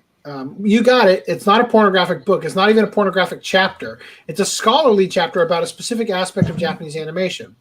As you said, most of the book is about a variety of Japanese animation. It was shocking to me that they would want to leave the book banned and they would want to have the book banned and use terms like pornographic about the book. The idea of feeling that if you don't like a subject, you ignore or suppress anything controversial is not a very sensible way to approach a subject. It can come back and flower even more because it's seen as forbidden. Anyway, I basically didn't need to reread that. All right. You know, I have so many. I wonder what. No, go ahead, Dan. Go ahead, Dan. No, I'm just saying. I wonder what other things recently she supported. Banning or not banning. I don't know. I don't know anything about her. Who knows? Well, it's funny. I was planning on buying this book. It's literally in my my Amazon wish list right now. Put a link to it. How much is it? It's not that expensive. It's just it was going to be the book I was going to read after Japanese Film and Society. Who knows? Maybe it'll sell more copies now. It probably will. I'm going to buy it. You know as soon as I have more than $290 in my bank account. $22.70. Huh? You got more than me. Let's see. How long was it? What's got me blown away by this whole situation? From Akira to Princess Mononoke. Why does the hardcover say Princess Mononoke? Hardcovers are so expensive. $88.51. That's the reason I haven't bought it yet, by the way. Anyway, $88.51 for a hardcover. And it's used, acceptable. Fuck that. Anyway, okay. So back to this. Former Japanese Prime Minister Shinzo Abe has a stealth cameo in Cyberpunk 2077, gamers say. So I have to ask you real quick, who do you see when you look at this girl, though? Hold on. Take away the horrible fucking Ghost in the Shell Arise hair. She kind of look like Morgan Webb to you. Who? The girl from X-Play? Maybe it's just me. I never watched X-Play. All right, so they're saying that this guy back here is Shinzo Abe with more hair. And the reason I'm sharing this is not just because of that, it's because I thought this was interesting here. It says here, the character appears to be an unnamed executive from financial Chinese weapons maker Kang Tao. As such, he's not an overt homage to Abe in the same way that Oshima, a deep-thinking software designer you meet in a bar, is an obvious stand-in for video game director Hideo Kojima of the Metal Gear and Death Stranding fame.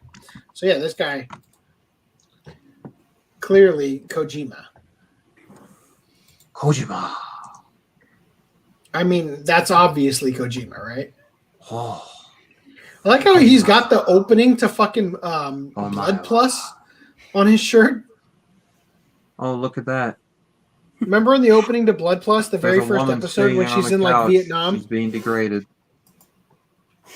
She's got to sit next to that guy. Anyway. She has legs and shoes and hair. So Galgun Returns has been canceled on Xbox One. Censorship issues are surmised as the reason. So the official Galgun Twitter account issued some depressing news as their nearly imminent remaster of Galgun Returns had its Xbox One version canceled.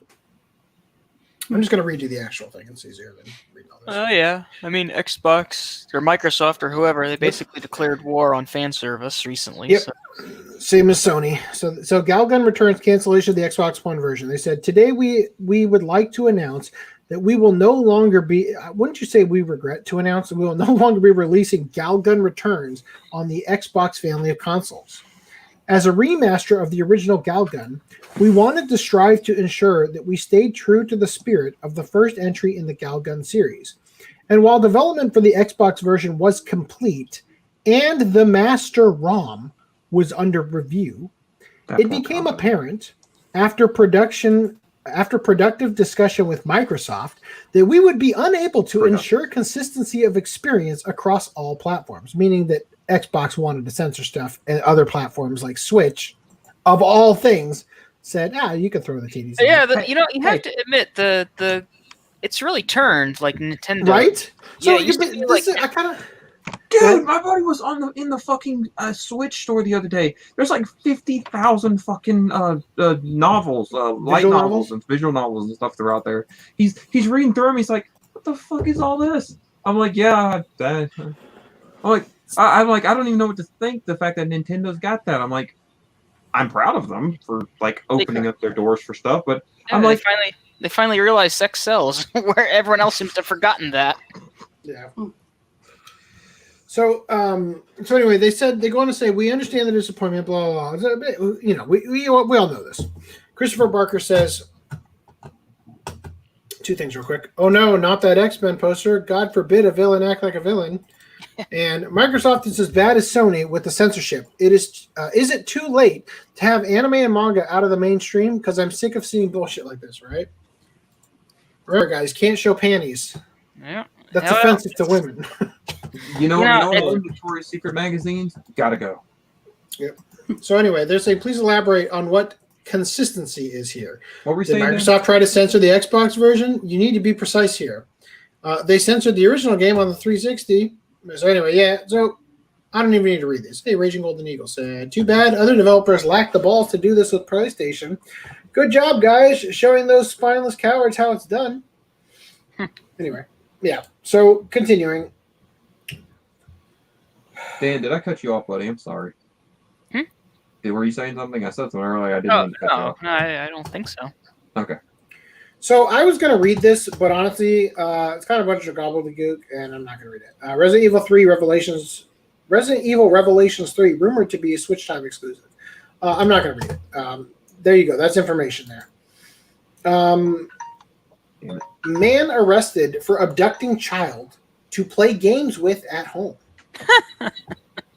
Japanese police arrested a 36-year-old male for abducting a child for the sole purpose of, quote, playing games for the sole purpose of, quote, playing games with at his home. The child victim apparently not being abused or molested in any way when he was found playing games at the criminal's dreary hovel. The 36-year-old male worker confronted the 13-year-old middle school boy at a supermarket in Okayama Prefecture's Tamano City at around 4:30 p.m., asking him, quote, let's play a game. I'll give you money. Before then escorting him to his home, which was nearby. Police were informed of the boy's disappearance after his mother contacted police explaining that her son had not come home, prompting them to check security camera footage. An investigator stopped by the criminal's house at around 3:25 a.m., where the boy was found unharmed, uninjured, and playing games to pass the time. The seemingly harmless criminal was arrested on suspicion of kidnapping a minor. He has admitted to the charges. Shout out to Christopher Barker, the voice of the people. I hate pedophiles. Right there with you, buddy. Although I will say here, it's a little weird. So, look, just because the kid didn't get molested yet doesn't mean it wasn't on the menu, right? He was getting buttered up, getting comfortable. Yeah, but what if he was going to eat the kid? What if he was like getting the stew ready? Literally buttering. I mean, at this point, you know what? That's a. Let's call back to one of the podcasts where this guy like literally cuts up his dad puts him in the fucking freezer or attic or some shit. Yeah. And I'm like, it happens more often than you think. I have no idea. Like, these people are nuts. Like, I hear stories here lately. I'm like, am I in a story? Has my life become some sort of dox novel? I look at the camera. So Crunchyroll says that The Adventures of the Little Prince get remastered Blu-ray in Japan. So the Blu-ray released by Bestfield includes all 39 episodes of the original series, remastered from the original film negative. It will be released in Japan on the March 31st, 2021 for $318.61 US. So maybe Discotech is going to release a Blu-ray. Because Discotech previously released this with the dub. So I wonder if they're going to get the Blu-ray release. That'd be cool. Meanwhile, Funimation, Akira 4K Limited Edition HDR disc replacement how-to. The highly anticipated Akira 4K, featuring the film in 4K Ultra HD, Blu-ray, and SDR, standard dynamic range, is out now. And we know some of you want to experience that film in the highest quality format possible. Beginning in February 2021, an HDR or high dynamic range version of the 4K Ultra HD Blu-ray of Akira will be available. Funimation is committed. What? Which is what we should have gotten in the first place. Yeah, seriously. They should just delay this release. Right. Funimation is committed to making sure that this historic film matches the artistry in which Otomo-san intended, as well as the format you want to enjoy it in. We know this might cause some headaches, but bear with us as we make sure you get the latest version of the release at no additional cost. For those of you who would like to request the 4K HDR version of Akira, please send an email to Akira 4K replacement at Funimation.com for the US and Canada, or Akira 4K replacement UK at Funimation.com for the UK and Ireland, with Akira 4K as the subject. Right, because you don't need... Because you don't have to open an email to actually see what the hell is actually right, yeah, exactly. All right. You nailed it. So provide your name, mailing address, email address, and proof of purchase, receipt and confirmation email of the photo and photo of the disc. So let me ask you this: does it say SDR on the actual packaging? It doesn't say SDR, I don't think. Because I'm kind of tempted to get it because I kind of feel like it's going to be sort of a rare thing to have the SDR version. You know what I mean? Mm-hmm. No, it's called the Blu-ray has the SDR version. It's just in 1080p. Yeah. Oh my God, I got a GTFO. All right, man. Take it easy. Thank you for joining us. Thank you for later. Thank you for serenading us with your piano skills. I said CTFO later. Right on. It made absolutely no sense. Okay. Rock on, everybody. Take it easy, man. Okay. So, if you're unable to provide a receipt or confirmation email as proof of your purchase, you will be requested to send your current disc to Funimation. So fret not. If you get the Akira 4K limited edition for Christmas, you can still upgrade your disc. Okay, so I'm just going to pull a Gundam Seed here and just wait until they have the new discs and then order one that has the update patch on it. I mean, that's the easiest way to do this. Unfortunately, I don't know if the limited edition will still be, available by the time they actually get around to it. True. And it's like, even if I put in a request right now, their customer Yeah, service they're not going to get it to you. Yeah. They're going to get back 6 months later, and then they'll ship it 6 months after that email. Yeah. And it's like, okay, what's the point? Just the one it says here. You want visual confirmation that you destroyed your disk before any of this happens. Anyway, wait, does it say that?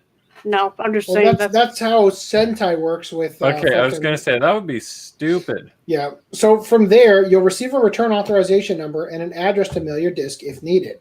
On our end, we'll make sure that 4K UHD discs are ready to be shipped by February 2021. And we can't wait for you to continue to experience Akira on the biggest screen you can find. God. So, what? Guys. How do they screw that up? This is the tip of the iceberg. Let me tell you, if you're going to email Akira 4K replacement at Funimation.com, please also include this in your email. A dick pic. Funimation apparently downsampled the shitty Akira UHD 192 Hz hypersonic remix to 48 Hz, 48K Hz. LOL. So it says here. Of which dub? Hey, so my copy arrived today, earlier than I thought, and I discovered another issue. I was looking forward to experiencing this hypersonic mix I'd heard of, and to my surprise, the Japanese 5.1 track showed up as only being 48K Hz. Something sounded a little off in the mix as well. The voices sounded quiet. I put in the standard Blu-ray, and that Japanese 5.1 shows as 192K Hz and sounds more how I'd expect. Wasn't the 4K UHD supposed to have the 192K Hz Japanese 5.1 audio track?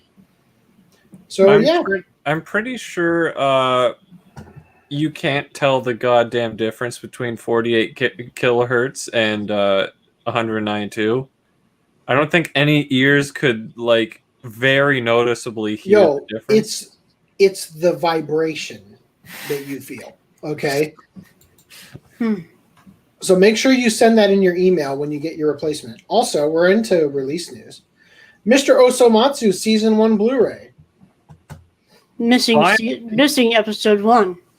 Wait, what? Look at this hoodie I could make. 2 to 25? What? Oh my god. Yes, the controversial episode 1 is not included.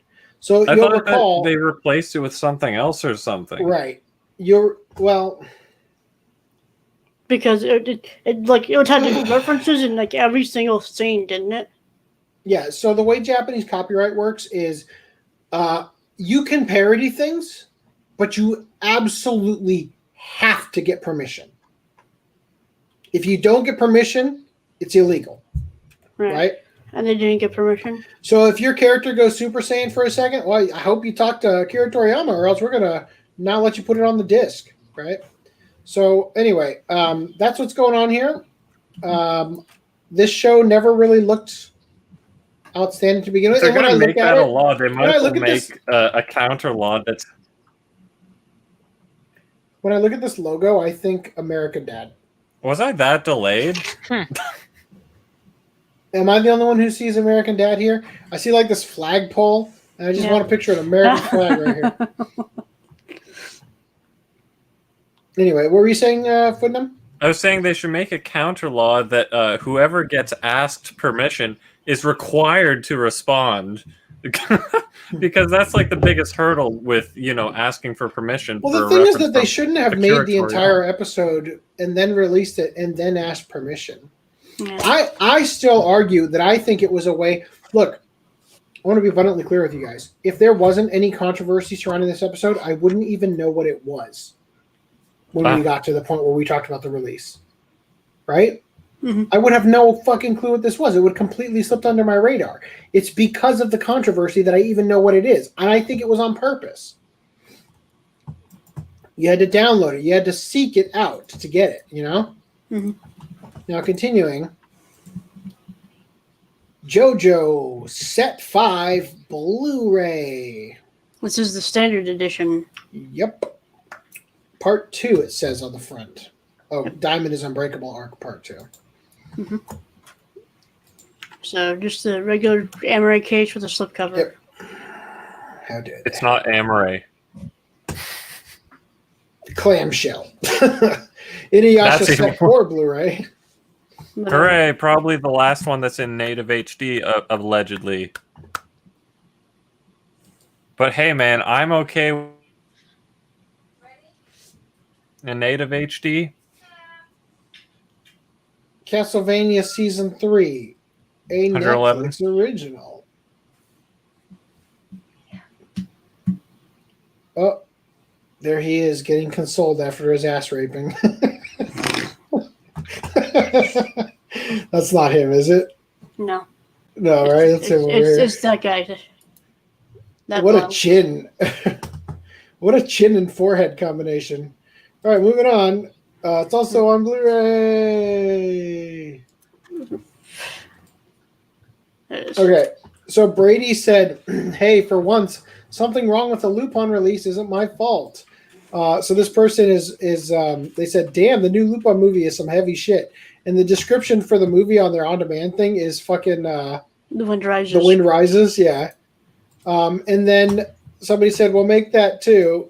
And it says Jose, not somebody, that's Jose Argumedo. That's from Toonami. Okay. He says that he points out here that the English casting credits for Letitia has the English voice actor and the Japanese voice actor for Zenigata as the female character from the movie. Yep. I actually downloaded the dub just to sample it, just to see how the freaking logo. I hate that they took out the awesome Japanese Ruby logo for Lupin the Third and the opening. They replaced it with the shitty ass like red English Lupin. They didn't even try. Also, I'm just noticing this. A documentary on Armored Trooper Votoms is on TV to promote the upcoming Blu-ray set. That's kind of cool. So is the Japanese Blu-ray actual HD and the US one is like upscaled? Is that the one that was released by Sentai? Sentai, yeah. I think that was Japan. I want to say that was standard def on Blu-ray. Might have been. All right. So if you were thinking of super chatting but needed a reason beyond our singing, a life-size bust of Kenshiro from Fist of the North Star from Osaka is tax deductible. You're already a tax write-off. Government schemes aren't generally referred to as cool. In fact, even the Cool Japan initiative turned out to be anything but. However, the Furusato tax system might just qualify as something actually cool that the government cooked up. The way it works is simple. People are able to donate money to a rural community, which is tax deductible up to a certain amount defined by their income. I've read that weird. Okay, the people are able to donate money to a rural community, which is tax deductible up to a certain amount defined by their income. In exchange, they can get a special gift product that is produced in the area. Or, in the oversimplified terms, in Japan, you can buy certain things from smaller cities and towns and get them refunded via your taxes. So, free stuff is always great, but this is especially neat because it gives people a chance to browse the wide range of goods made all over Japan. Since this is essentially a marketplace, these areas are all vying for donations and tend to put their best foot forward in terms of gifts ranging from swords to sake to the occasional chance to become mayor. I want to do that. For example, here we have a lovely bust of the hero of Fist of the North Star, Kenshiro, known around the world for poking guys in the head and then saying, "You're already dead," just before their brains explode in a bloody mess. Now, you too can be reminded of all that ultra-violent post-apocalyptic fun with this life-size sculpture of Kenshiro's cold stare in your home. This 70-centimeter, 27.5-inch statue can be gotten with a donation of 150,000 yen, or $1,450, to the Kadoma city in Osaka Prefecture. Don't worry, Footnum, I got you. You got me? I got you. The reason Kadoma can offer this item is because it is home to Kyoto, a world-famous figure maker with licenses from a range of manga, anime, and tokusatsu hits. The catch is that in order to get the full 150,000 yen donation for the Kenshiro bust refunded, your income would have to be at least between 9 and 10 million yen. So $87,000 to $96,000 a year, depending on your household situation. Here's the thing. I don't want the tax refund. I just want to own this fucking shit. So donate, right? I want to put it in the backdrop of all my videos. I want to bust people over the head with it. Luckily, Kadoma City and Kyoto are also offering lower cost alternatives, such as Fist of the North Star's Joggy bust, not quite life size, for 90,000 yen. I mean, come on. $870. Just go for the Kenshiro. And a figure of Evangelion Type 8, whatever the fuck that is, seen in the first trailer for the upcoming final film for $430. Of course, not all gifts for Furusato tax donations are anime bust and robot figures. There's a fascinatingly vast variety. Can you tell that I'm getting to the bottom of this bottle of booze? There's a fascinatingly vast array of things to choose from, such as ice cream, steaks, and primo seats for an air show, to name a few. Okay. So yeah, if you guys would be so kind. There are no fucking links to the actual thing here. Wait. I guess this is... Yeah, there we go. How cool would this look behind me in every video? How heavy is it? Oh my god, is she able to hold it so easily? It's made of plastic. They put this giant crack in the back just to take some of the weight out of it. Anyway, Super Sailor Moon lingerie sets. New Senshi panties coming to celebrate Sailor Moon Eternal. Remember, girls don't like panties. Yeah. These are for your Otoko Noko friends, or whatever that's called. I don't like panties. That's why they're always going commando.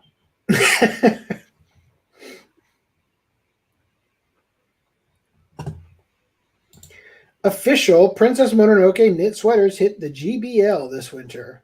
Oh, I like my bootleg. Yep. Support Shampoo's Neko Hanten in latest line of Ranma half goods. Chinese food of the brave female clan.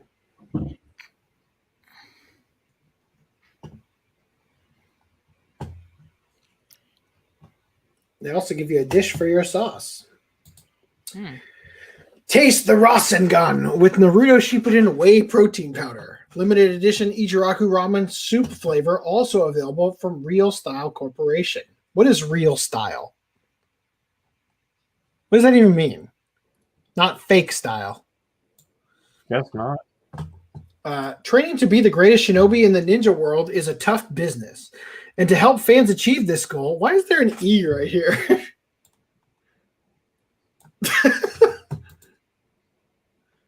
You're fired, Paul Chapman. And to help fans achieve this goal, Real Style Corporation. Oh, that's the name of the stupid company? Real Style.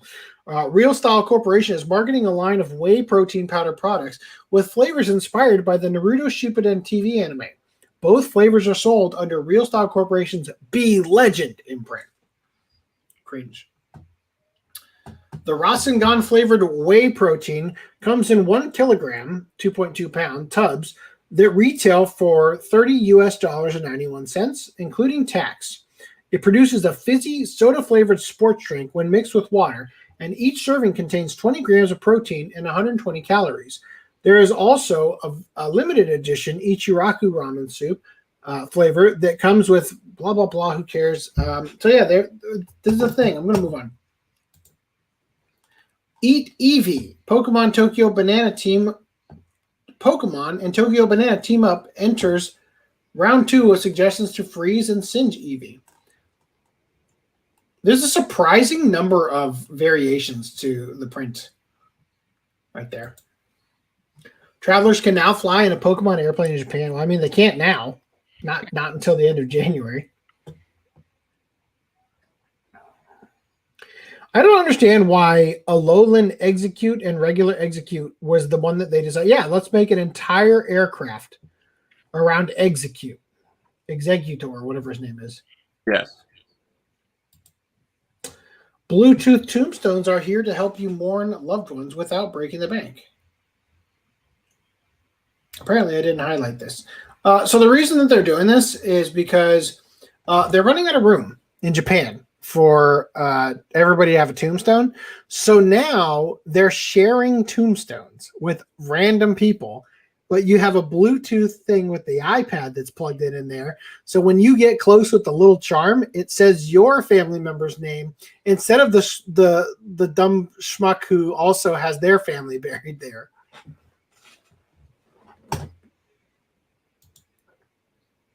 Oh, so you guys remember the thing we talked about last podcast with Star Ocean Fantasy or whatever online? Fantasy Star? Fantasy Star Online 2, where they renamed the genders instead of male and female. It's human type 1 and human type 2. Oh, yeah, I remember that. Japanese school renames boys and girls' uniforms as type 1 and type 2 in gender identity reform. New dress code allows choice of bottoms. Good. Sorry, not Star Ocean, Fantasy Star, because it's real. Yeah. Okay, gotcha. New dress code allows choice of bottoms for female students only. So, yeah, guys. I'm sorry. No. It's Or News 24. These are type 2 students only. Though the word uniform literally means one form, on any given day at a school in Japan, you'll see two different uniforms, one for the boys and one for girls. For example, at Yokota Prefectural High School in Shimane Prefecture, the boys' uniform has slacks, while the girls has a skirt. I feel like you could insert any school here, and you're going to have that same sentence. However, when next school year starts in the spring, Yokota will no longer have boys' uniforms and girls' uniforms. That's not because they're going to a single identical uniform that all the students will wear, though, but because the school is renaming them as type 1 and type 2 diabetes as part of its evolving acknowledgement of gender identity diversity. Yep. For the 2021 school year, Yokota's female students. Has it been Yokota the whole time? I guess it has. Okay. Yokota's female students will be able to choose between wearing a skirt or slacks. And the school says that a number of them have already expressed a desire to wear the latter. Mm-hmm. While no doubt some of those choices are being prompted by the greater warmth long pants provide, Yokota has made it clear that the primary reason for instituting the slacks/skirt option is not Japan's infamously chilly classrooms, but to allow the students to wear garments that they feel adequately align with how they identify in terms of gender. I think the people that run that school district have spent too much time on Western Twitter, too.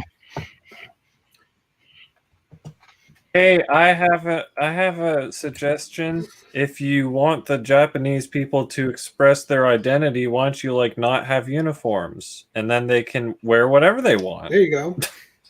Cromartie High School it up. So Christopher Barker says, yeah, Castlevania. Also, why would that be the last Inuyasha? He was saying the last native HD. Did I cut out before I said last native HD? No, you said last native HD. But native can you explain HD what you mean by as that? in native, as in it was the source material that they got was made in that resolution. So rather the set 5 and beyond, they're only going to have 480p native resolution to work with, so they're going to have to upscale it to 1080p, which is not native. So when I say native HD, is that because it's scanned in 1080p?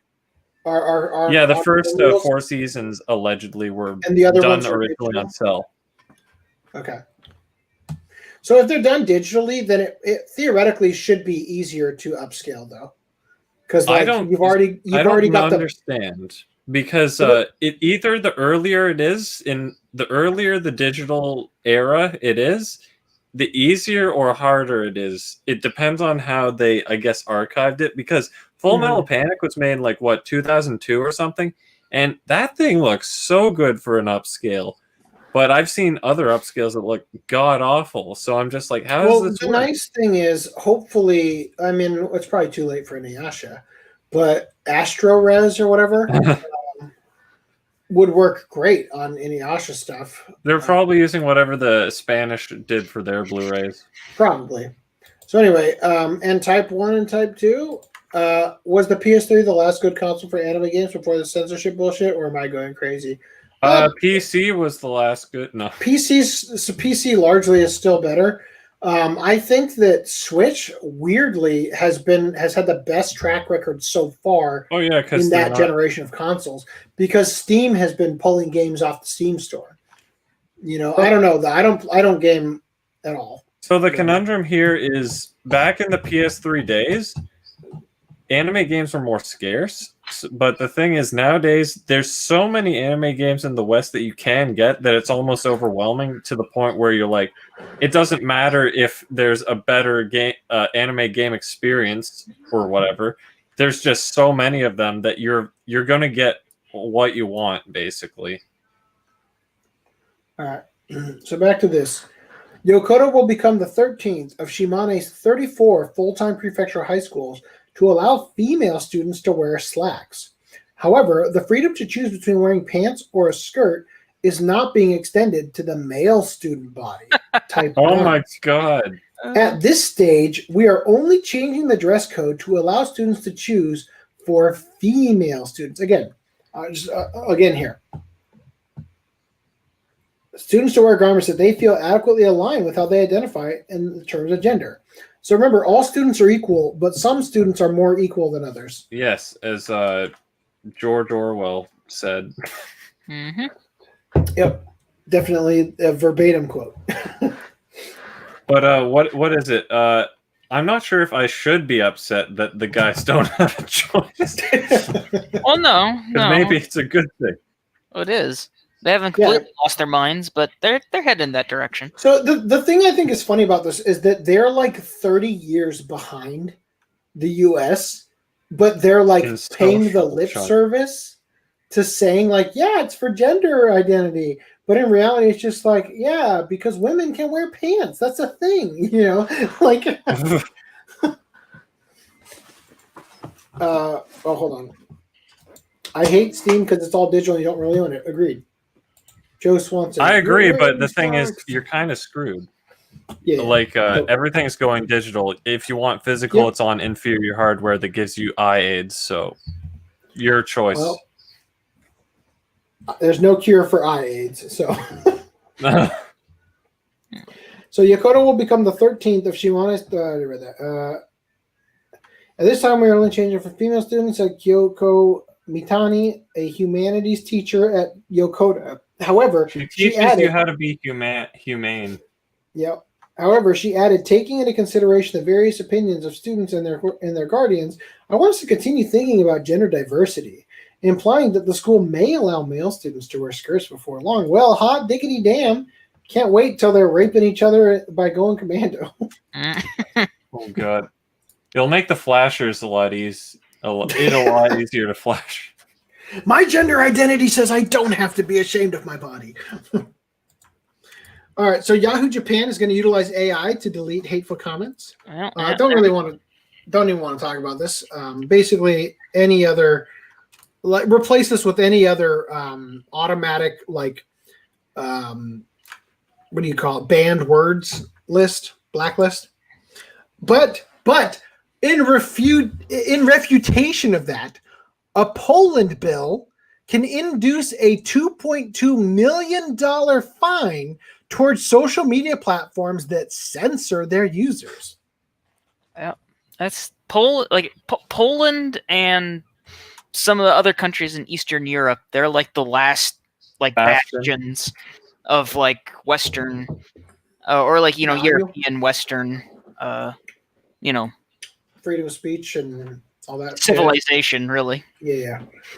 So despite social media only ever becoming more controlling over what people are allowed to say and do through their services, Poland is planning to put into place a bill that will induce fines of up to $2.2 million towards said platforms should they censor lawful speech. I mean, they did put dicks in Cyberpunk, so they definitely don't like censorship. No. I mean, they're being worn away too, just like Japan is. But as of now, they're like the only. Dude, I think we are on the cusp of the biggest global renaissance that the world will ever see, or at least has ever seen. To quote Albert Einstein, I know not what World War III will be fought with, but World War IV will be fought with sticks and stones. Yeah. Right? So I think that we are literally on the cusp of a global renaissance and revolution, assuming certain actors get their shit in gear and overtake a lot of the shenanigans going on right now. I think that the backlash against the assholes like the governor of California, who, all these people telling you, hey, yeah, don't go see grandma today. Don't go have Thanksgiving. And then literally a half hour later, they're caught on a flight to a family reunion in another state where 3 generations of their family are having Thanksgiving together. Yeah, we're going to have a uprising like you wouldn't believe all over the world. And I think that we're going to see a lot of these kind of things here, like Trump threatening, basically trying to maneuver the COVID relief omnibus spending bill to get rid of Section 230. Oh, no, that's for the defense authorization bill budget, and then the other stuff. Yeah, so I think that we're right on the edge here. I think that this is actually going to swing. This is the danger, though. The pendulum has swung and artificially been lifted up so far left that right-wing swing is going to almost go around the entire pendulum. Like when you're swinging on the swing set and you accidentally go over the bars, right? Kind of scenario.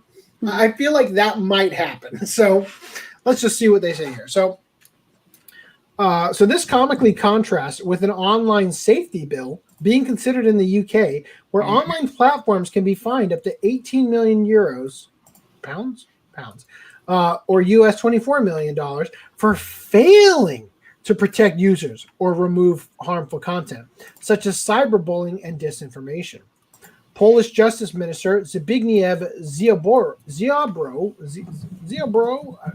I don't know how to say it, Zbigniew declared the incoming bill, which will allow people to file complaints towards social media companies that unjustly censor them when they are breaking no Polish law. Yeah, a lot of people think that Poland might be the next country to leave the EU, actually, because they're doing things like so this. So many countries have tried. Yeah, well, I'm just saying, it's like this kind of bill is like, I know England is technically left the EU, kind of, sort of, not, I mean, in name anyways. In other news, Poland gets invaded again. Yeah, well, point being is the rest of the European Union, or at least, like I said, like the major countries in the European Union, they're all pushing the opposite of this. Yeah. And despite the obvious requests of their constituents. So this is what they said. Under its provisions, social media services will not be allowed to remove content or block accounts if the content on them does not break Polish law. In the event of removal or blockage, a complaint can be sent to the platform, which will have 24 hours to consider it. Within 48 hours of the decision, the user will be able to file a petition to the court for the return of access. The court will consider complaints within 7 days of receipt, and the entire process is to be electronic.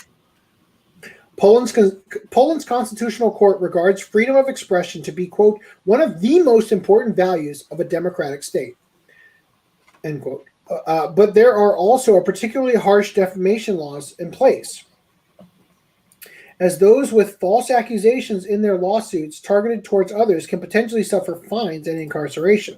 Quote, often the victim of tendencies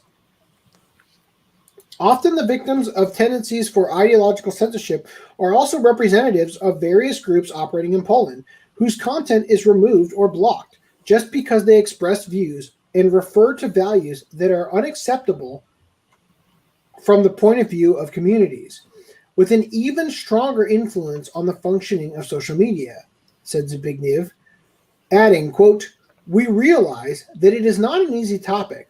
We realize that on the internet there should also be a sphere of guarantees for everybody who feels slandered, a sphere of limitations of various content which may carry with it a negative impact on the sphere of other people's freedoms.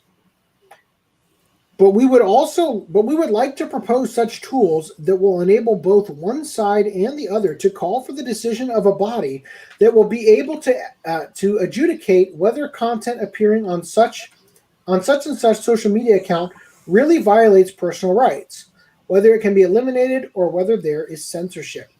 The Office of Electronic Communications can induce a fine of up to $8 million, US $2.2 million, towards social media platforms that disobey the ruling of the court in favor of the user." So basically, if you say something on Facebook and Facebook censors your post, but the thing that you said wasn't against the law in Poland, then they're going to get fined. They'll fine Facebook $2.2 million. Now, I'm going to remove this real quick and find out what Reese is sending me. He's probably saying, "Can you hear me, guys?" Oh, no, he's he's asking Augie if he's done with the nurses. The nuns, not the nurses. Oh, if the nuns are done with him? Yes.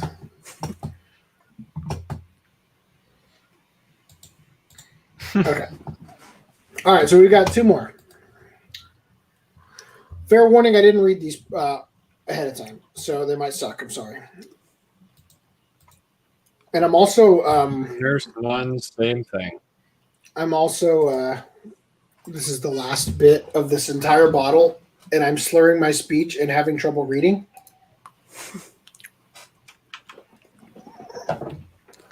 And honestly, I gotta tell you, after the third or fourth cup, it stops tasting good. You're not supposed to get drunk off of it. How dare you? This is America. Don't tell me what to do.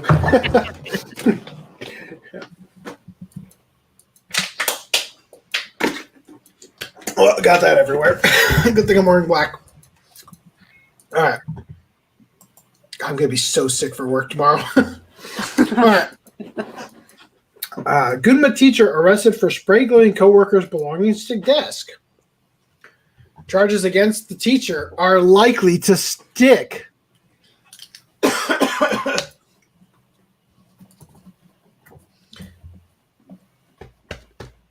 excuse me. Okay.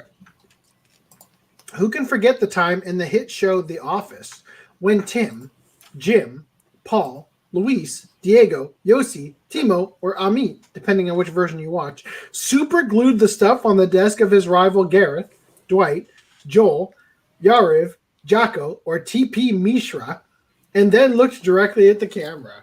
I'll be honest, I don't think there is an episode where the U.S. office did the gluing thing. It was good fun in all 11 versions of the show, but perhaps there should have been a warning that such frivolity could carry serious consequences if not done properly.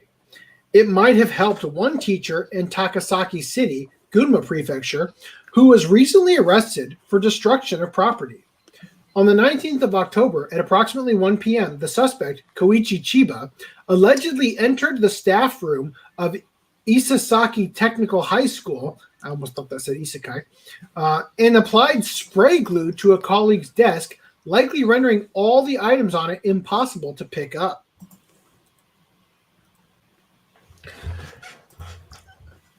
For that to have been a successful prank, Chiba could have first removed important documents and items and replaced them with lookalikes. Unfortunately, he did not, and ended up destroying 46 items valued at US $88.60. Here's the scene of the gluing. The school was at a loss as to how to handle the situation and consulted the police later that month. As a result, criminal charges were passed, and Chiba was arrested on the 21st of December. His statement: "It's just a prank, bro." Remember when we covered this one? Prepubescent boy in Japan uses his high voice to impersonate a schoolgirl in a prostitution scam. We know that was you, Reese. He is said to be refusing to speak with police, but according to their investigation, he had not been on good terms with the other teacher. Chiba had worked at the school for 8 years on a part-time basis. Much like the school, readers of the news weren't really sure what to make of the unusual case. That's kind of cute, pretty stupid for a teacher. I think those documents were more valuable than the monetary amount. I mean, you don't know what the documents were. I don't know all the details, but it seems that going for the spray glue is at least better than resorting to violence. Looks like he spray glued his mouth shut too. All right. I heard spray glue is good at killing wasps. Yeah, probably almost all bugs. I never even heard of spray glue. What is it used for? Art projects in college. Yeah, killing wasps. You'll need to be very careful with spray glue. If you inhale it, it will get trapped in your lungs. What he was doing was also very dangerous. That's like something a kid would do. Is this guy, and this guy is 55. Isasaki Technical High School also issued an apology saying, quote, "We are sorry for the inconvenience this caused to the students and residents of the prefecture. We will train staff in order to prevent this from reoccurring." There is something to be said for Chiba taking out his aggression through the creative mischief rather than violence. Okay, creative. Yeah. Okay. If he had only put some more thought into the scheme to make it less destructive, actually, it probably was okay. Pranks. Boy, that last drop of alcohol is hitting me.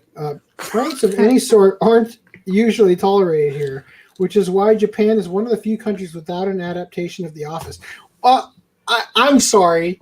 There's an SNL skit where they speak an entire skit of The Office in Japanese. Steve Carell's in it, and his Japanese is superb. Hokkaido man steals front-end loader from neighboring town to plow snow in own neighborhood. He'll need to steal an excavator, too, to dig himself out of this hole.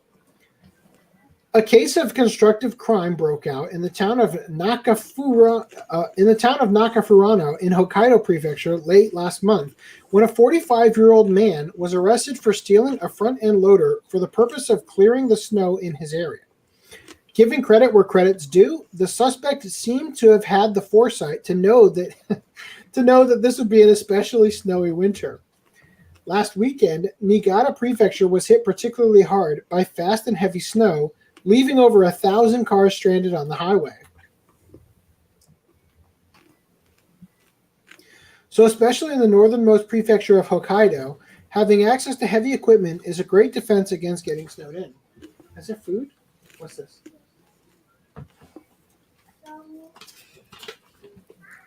Oh.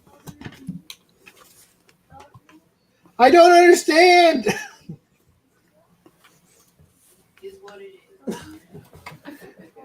I haven't eaten since breakfast, and I have so much alcohol in my stomach. She gave me a note that just has my daughter's name on it, a happy face, and a bunch of trace stars that were colored in. But I'm sure that none of those things were done by my daughter.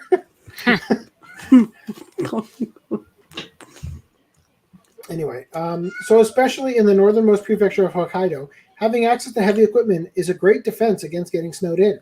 However, rather than requesting his township earmark a part in their budget for a snowplow, this man decided to take matters into his own hands and acquire one himself. According to police, at some point on the weekend of the 28th of November, the second-hand shop owner drove out to a construction site on the side of the road in the neighboring town of Kamifurano. He was able to start the loader with a master key and drove it onto his flatbed truck to take back home. It is unclear how the suspect acquired a master key for himself, but it certainly isn't hard. It's a bit of an open secret that you can just buy one-size-fits-all keys to your favorite pieces of heavy equipment from places such as Amazon. Wow, a set of Caterpillar Komatsu Bobcat keys for $14 is a steal. That might seem surprising, but security probably isn't such a problem for these things, since stealing and concealing something like a bulldozer is inherently difficult. This case was no different, and the Hokkaido Prefectural Police were able to track down and apprehend the suspect on the 8th of December. In the ensuing interrogation, the man admitted to the theft, saying that the loader was for his own use in clearing snow. At this point, a resourceful lawyer might use the defense that the man is a modern-day Robin Hood, and his theft was really a misguided but altruistic gesture that helped his community. So the lawyer says, "And so, Judge Redford, I hope you can agree that this was a man simply trying to help his neighbors endure the harsh winter."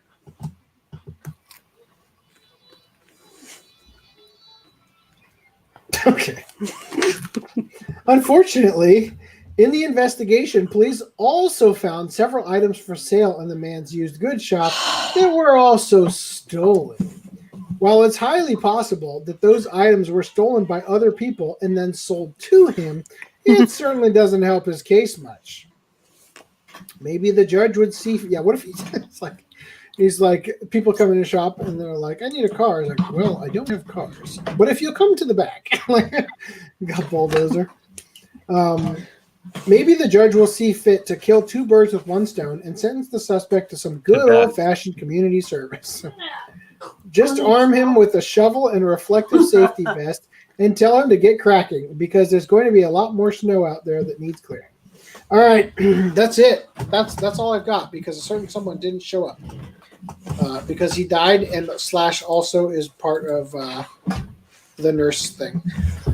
Let's talk about Tokyo Godfathers. Dan, have you seen Tokyo Godfathers? Yeah, I have. So I'm going to say this because I'm very much exhausted and I need to get some food in me or else I will throw up. I watched the dub. I liked it a lot, so much so that I will probably buy the G Kids Blu-ray? DVD or Blu-ray because if I ever sit down and watch this movie again, I will almost certainly watch it dubbed, even though I've watched it numerous times subbed and thought it was okay. So yeah, that's pretty much all I got to say about it. What do you guys think? So for me, let's see. What did I think going into it? I don't know what I was hoping for. So overall, I didn't really like the atmosphere. Not that really affects it a whole lot, but it's like always like at night or whatever in like alleyways or whatever it is. So did it all take place in one night? Well, that's the point. No, not all in one night. It takes place over several days. Well, the thing is, it always seems to be at night, and it's always this dreary whatever. But that's not like a substantial criticism of it. That's just. Are you saying homelessness has to be high-end fashion and happy-go-lucky? Yes. No. I'm not saying the fashion has to be good. I'm saying the lighting is just whatever. But what is it? So what I thought of the actual movie itself, I agreed with the two sane characters in the beginning. Go to the police. But they kind of didn't, and this whole movie happened. Because if they went to the police, they would have gotten it to the right parents right away. So yes, very true. And it was this all movie was kind of an excuse to have a movie, but like I think so. The crotchety old man, I think, was the best character. Because he had like which old man? The one that identifies him as a man. The only one that identifies as a man of the Godfathers. Jim. Jim. So yeah, that guy was like he has a rough exterior and everything, but he's got experience. He's had his lows and all this, and he's even got like whatever his deep down inside his soft spot for kids or whatever, and he misses his own daughter, and he is regretful for like ruining his life and stuff. I thought he was the best character, and probably the best reason to watch it. Hana was basically, it's like, what are you doing wasting your life here? But I did like how it's like, oh, she can't go back to her home because she stabbed her dad, so she feels like she can't approach him. That's not Hana. That's the girl. Sorry, god damn it. I don't know their names. Jin is the old dude who you're talking about that you like. Hana's the tranny, Mitsuki is the girl, and Jin is the old man. Hana was an insufferable character, and I did not really enjoy Did you watch it subbed or dubbed? Dubbed.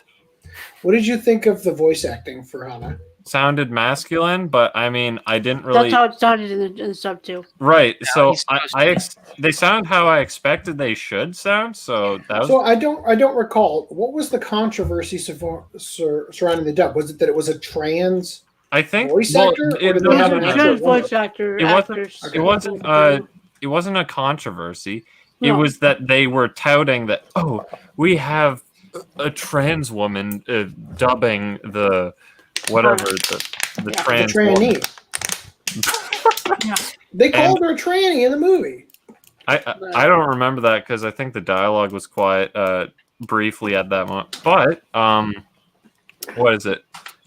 So yeah, what I'm saying, I don't know what I'm saying actually.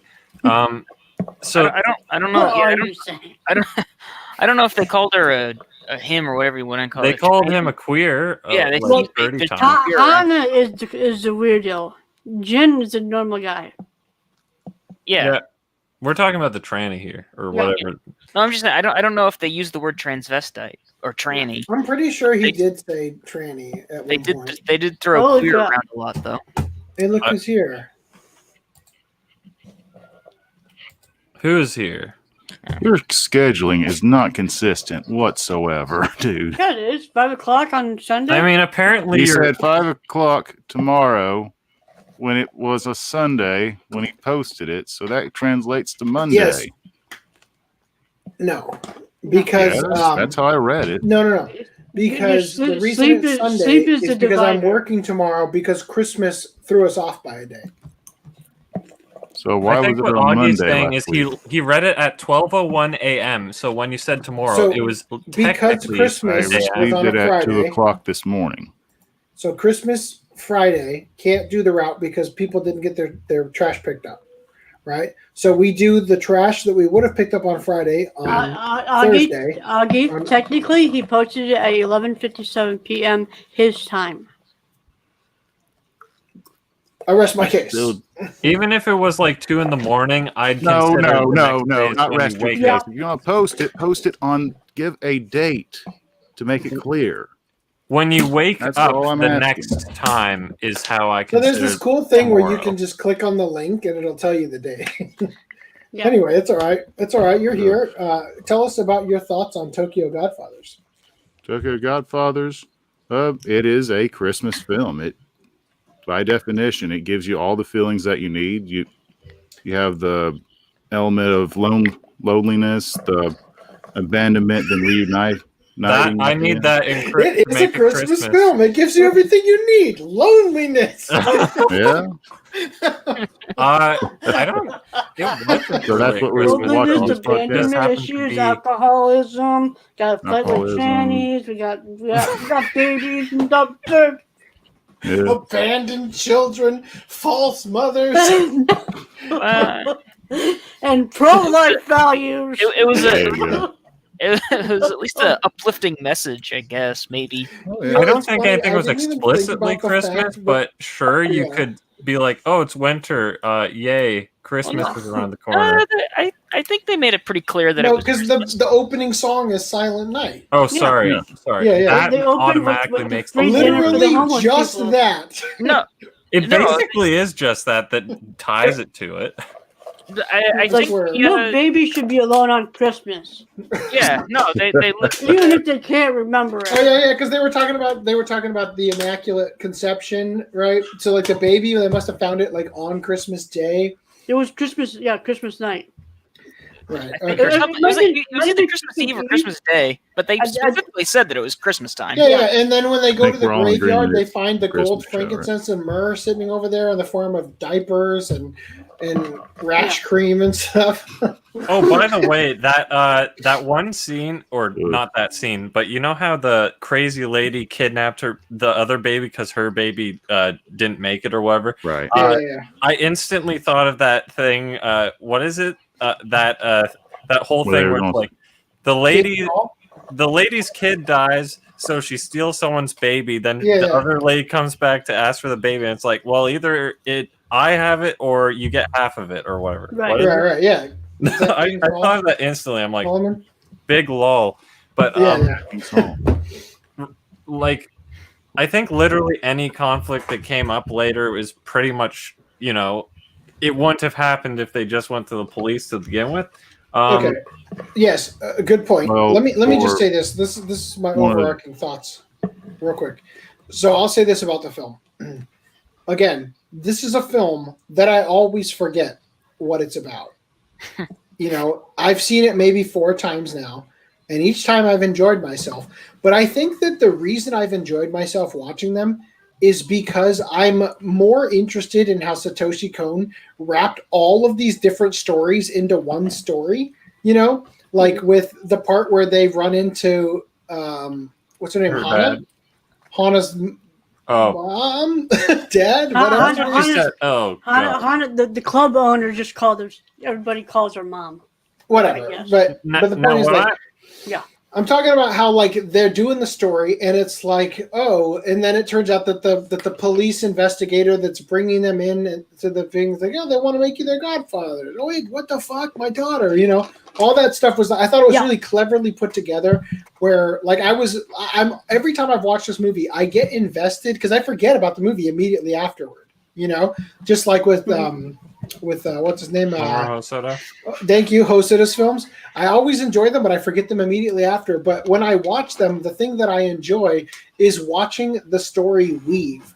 Right? I think that that's something that is always fun because it's such it really is a very complicated story going on that effortlessly weaves in and out of different avenues in order to tie a whole bunch of otherwise loose ends together. And I think that that's the best part of the story.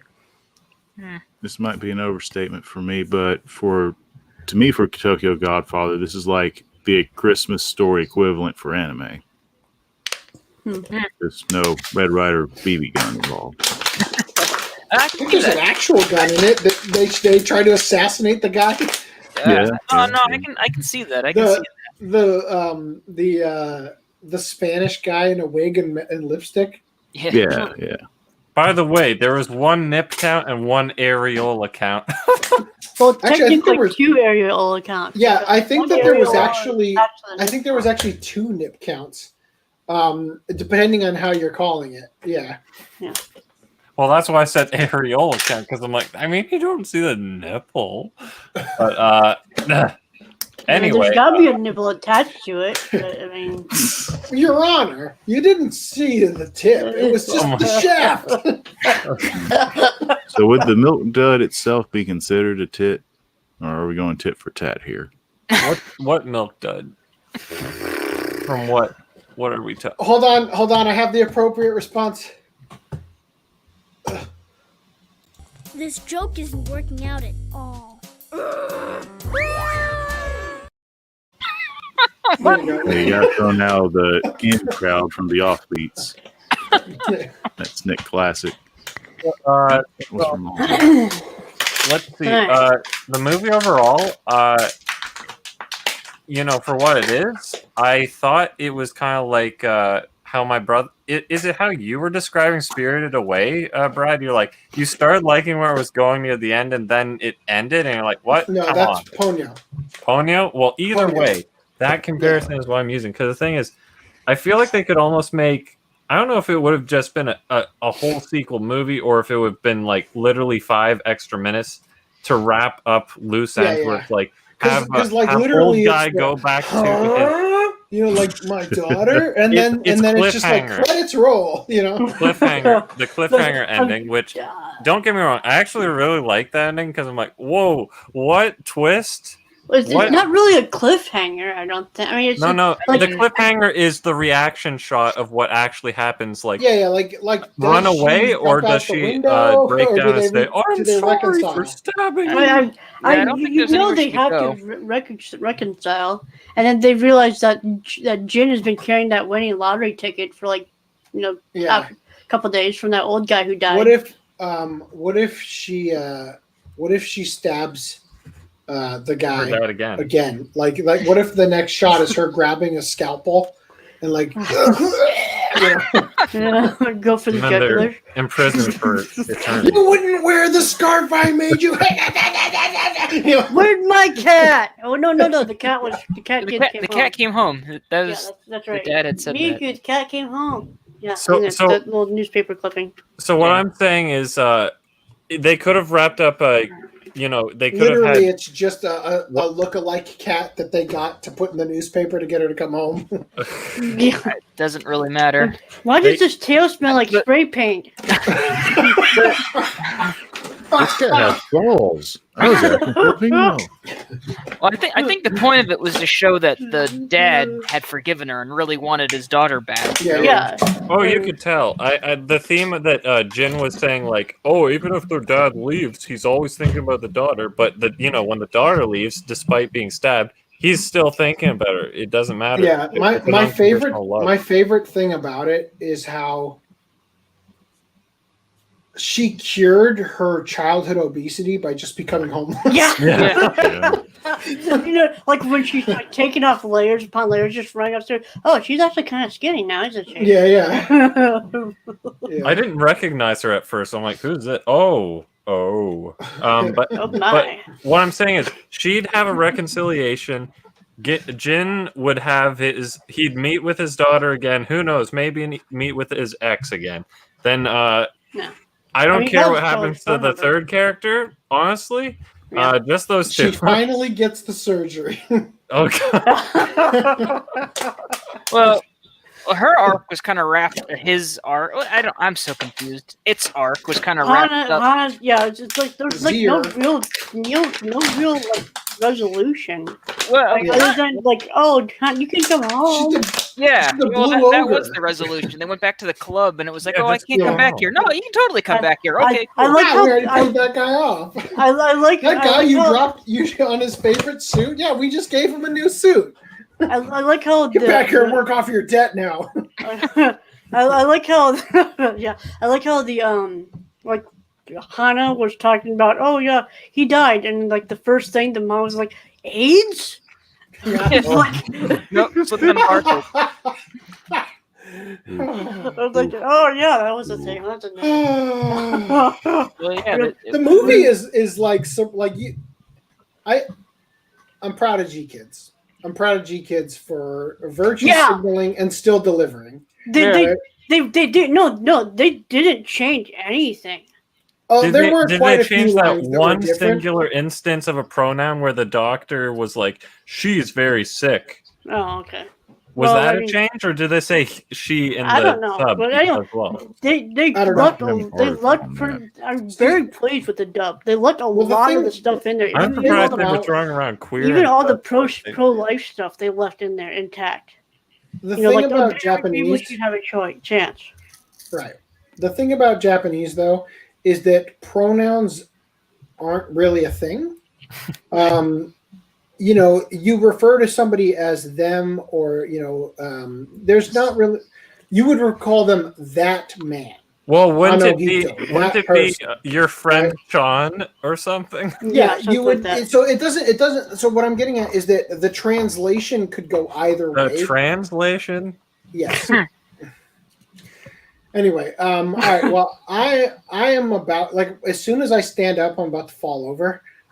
So I need to go get some food in me. Okay. Augie, you weren't here for this, but I drank an entire bottle of Christian Brothers alcoholic eggnog during the. No, I haven't eaten since breakfast, and I gotta have my wife drive our daughter now.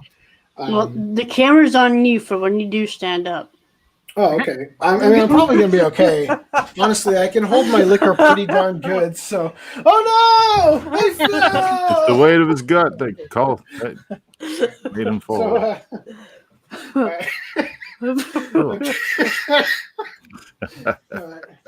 right. So I'm going to have to dip out right now. But I will say this. Current plan. Oh God.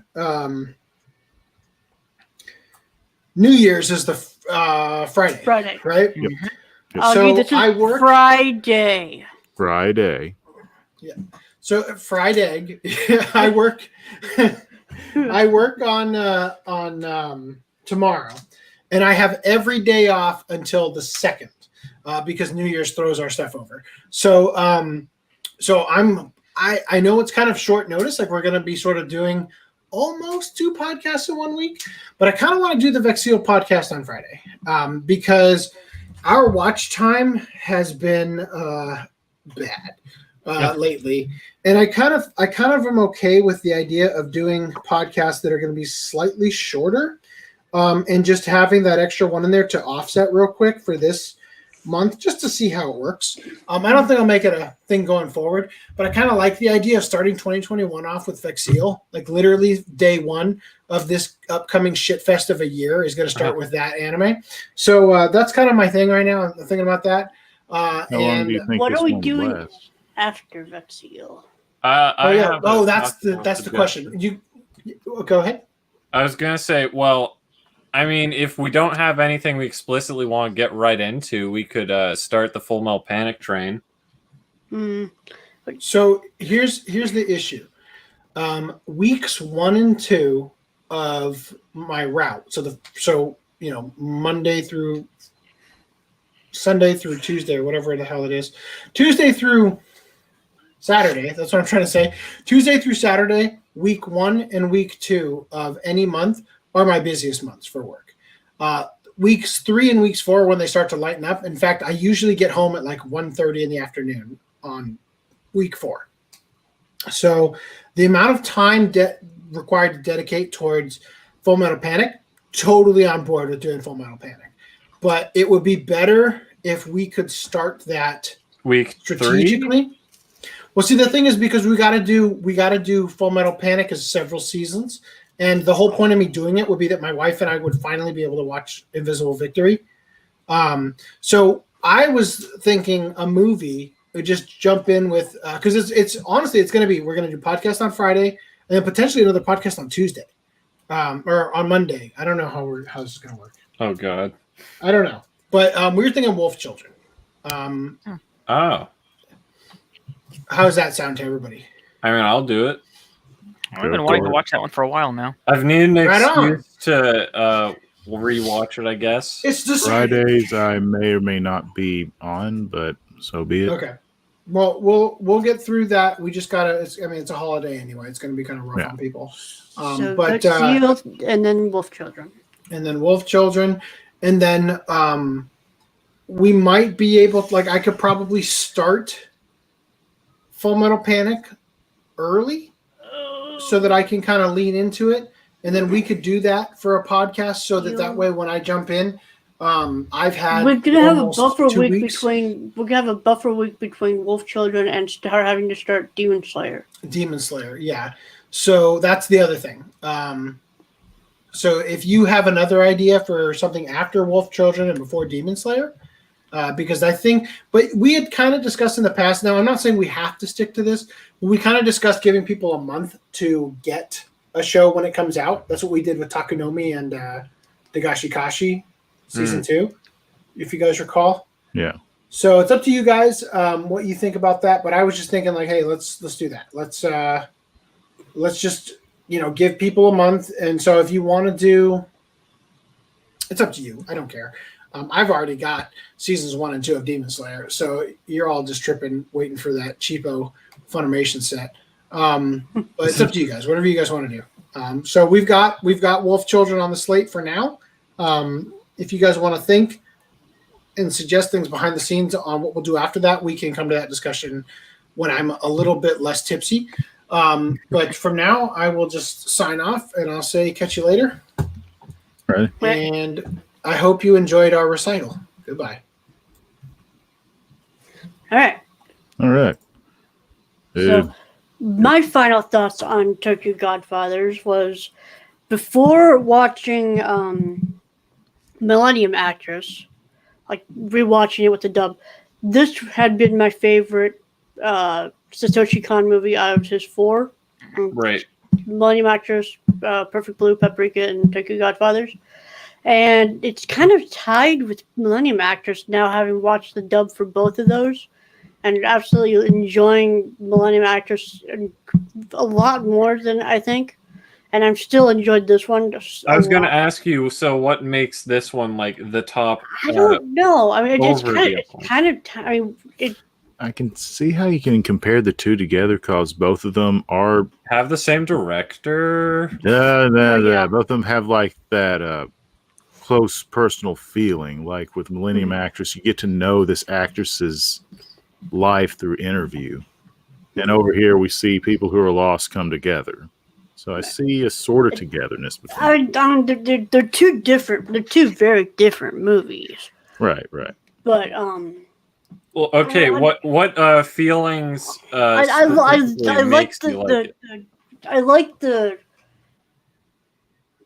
the more coherent ending that Tokyo Godfathers gave us instead of like the more ambiguous. What the hell did I just watch? Like that you get for the like Perfect Blue or Paprika kind of thing.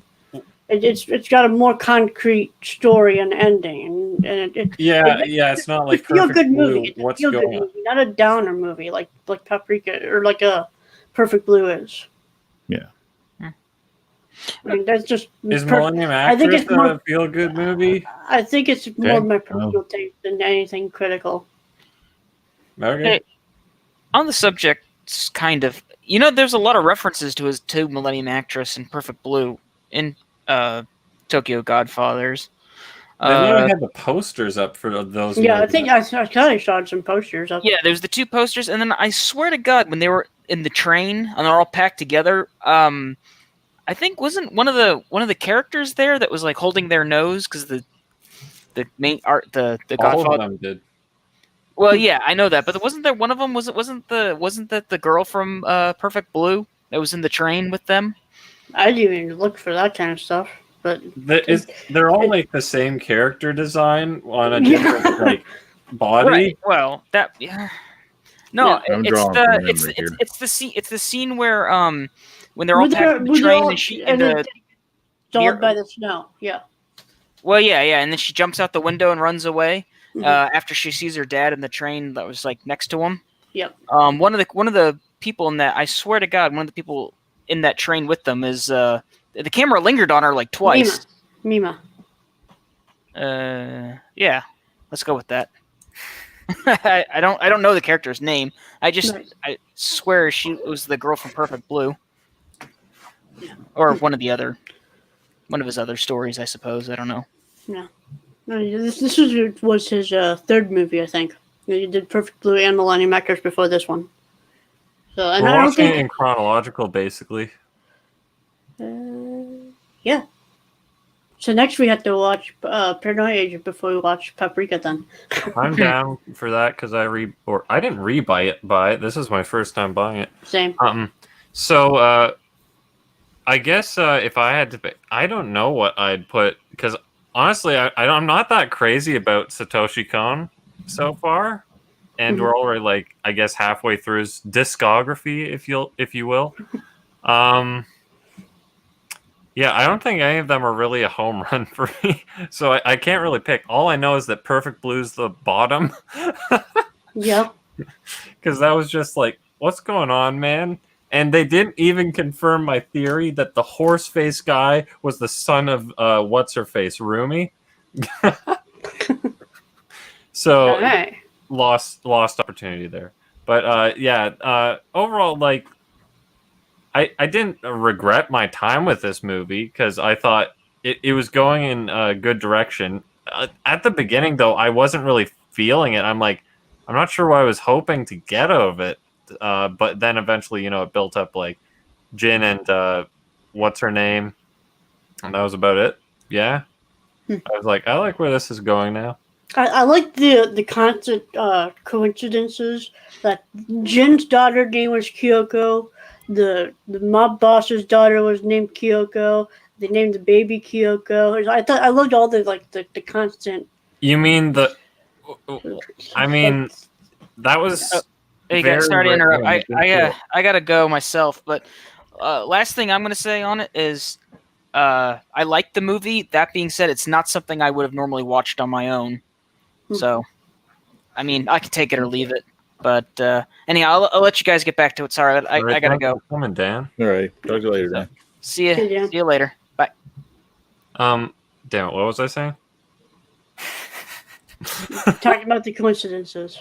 Oh, right. The coincidences felt inorganic. I'm like, yeah, of course they're named Kyoko. Like when I saw it, but what is it? So it started with Hana naming the baby Kyoko, and he's like, oh, that's a wonderful name. Kyo from Pure. Yeah.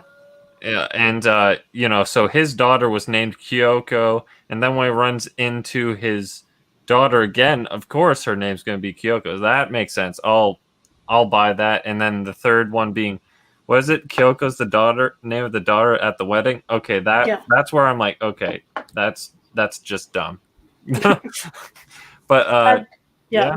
The dub. What is it? I mean, we talked about the dub for Han, but what about everybody else for the dub? I thought the dub was really good. I didn't know he was watching this, so I didn't get the dub. Oh. Like I said, I'm drawn from memory.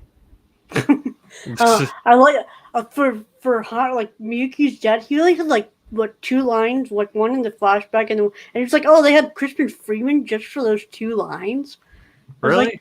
Yeah, that was Crispin Freeman. It's weird. This feels like it was made in the same era as the other ones because Kirk Thornton always pops in as a guest. Well, not a guest voice, but like additional voices in every scene. And I'm like, this sounds exactly like the other dub.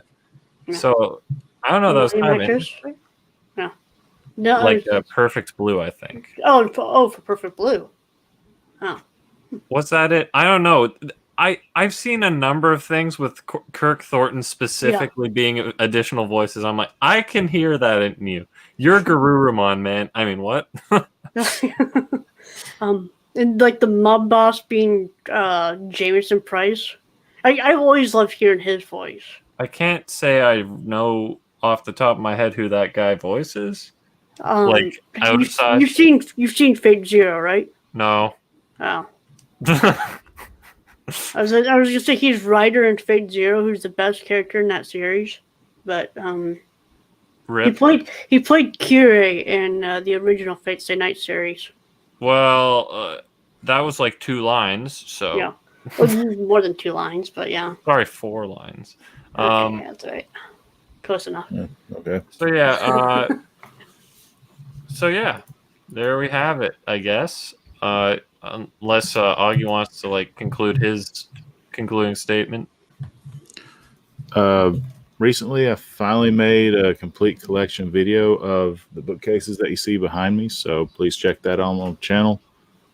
Please like, subscribe, ring the bell for all contents presented either on this channel or if you click see more below. I'm not sure if my name is included this time or not. Other than that, I'd say for one of Khan's works, Tokyo Godfather, either your friends have forced you to watch this already or you just heard of it and you just want to check it out, but it's at least worth a watch a time or 2. I like it for a Christmas movie. I mean, when I was first getting into anime, I went through Khan's work, Miyazaki's work, Hoso's, when I finally got around to watching this, I was like, oh yeah, I'm going to be watching this every Christmas. I don't think I've gotten into a tradition of watching anything yearly. I think I was planning to. I think I maybe did it once or twice, and then that was it. It was the idea of it. Well, I think I might Daddy's back. But, oh my! I'm sorry. I forgot I switched. So I just want to say before I'm gone, legitimately, it sounded like a joke earlier. We didn't rehearse that recital at all. That was completely off the cuff. And FDD&M is the reason we were an hour late. So, just saying. Bye. Okay. All right.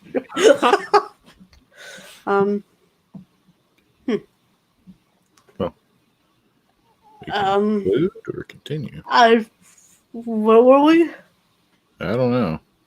We were ending. We were ending. That's right. Another good Christmas movie, I think, is The Disappearance of Haruhi Suzumiya. What? For Christmas anime movie, The Disappearance of Haruhi Suzumiya. Oh God. I mean, I guess we could, but I don't know. Are we gonna watch the rest of Haruhi? But anyway. Why not? Oh, we gotta do that some other time. So, anyway, unless you guys have anything else to say, I'm probably gonna. Ooh, we got 20 seconds before the 3-hour mark. Ooh. How long is Adventure Kid, Augie? 115 minutes. Is it a movie? Yeah. Okay. Bye.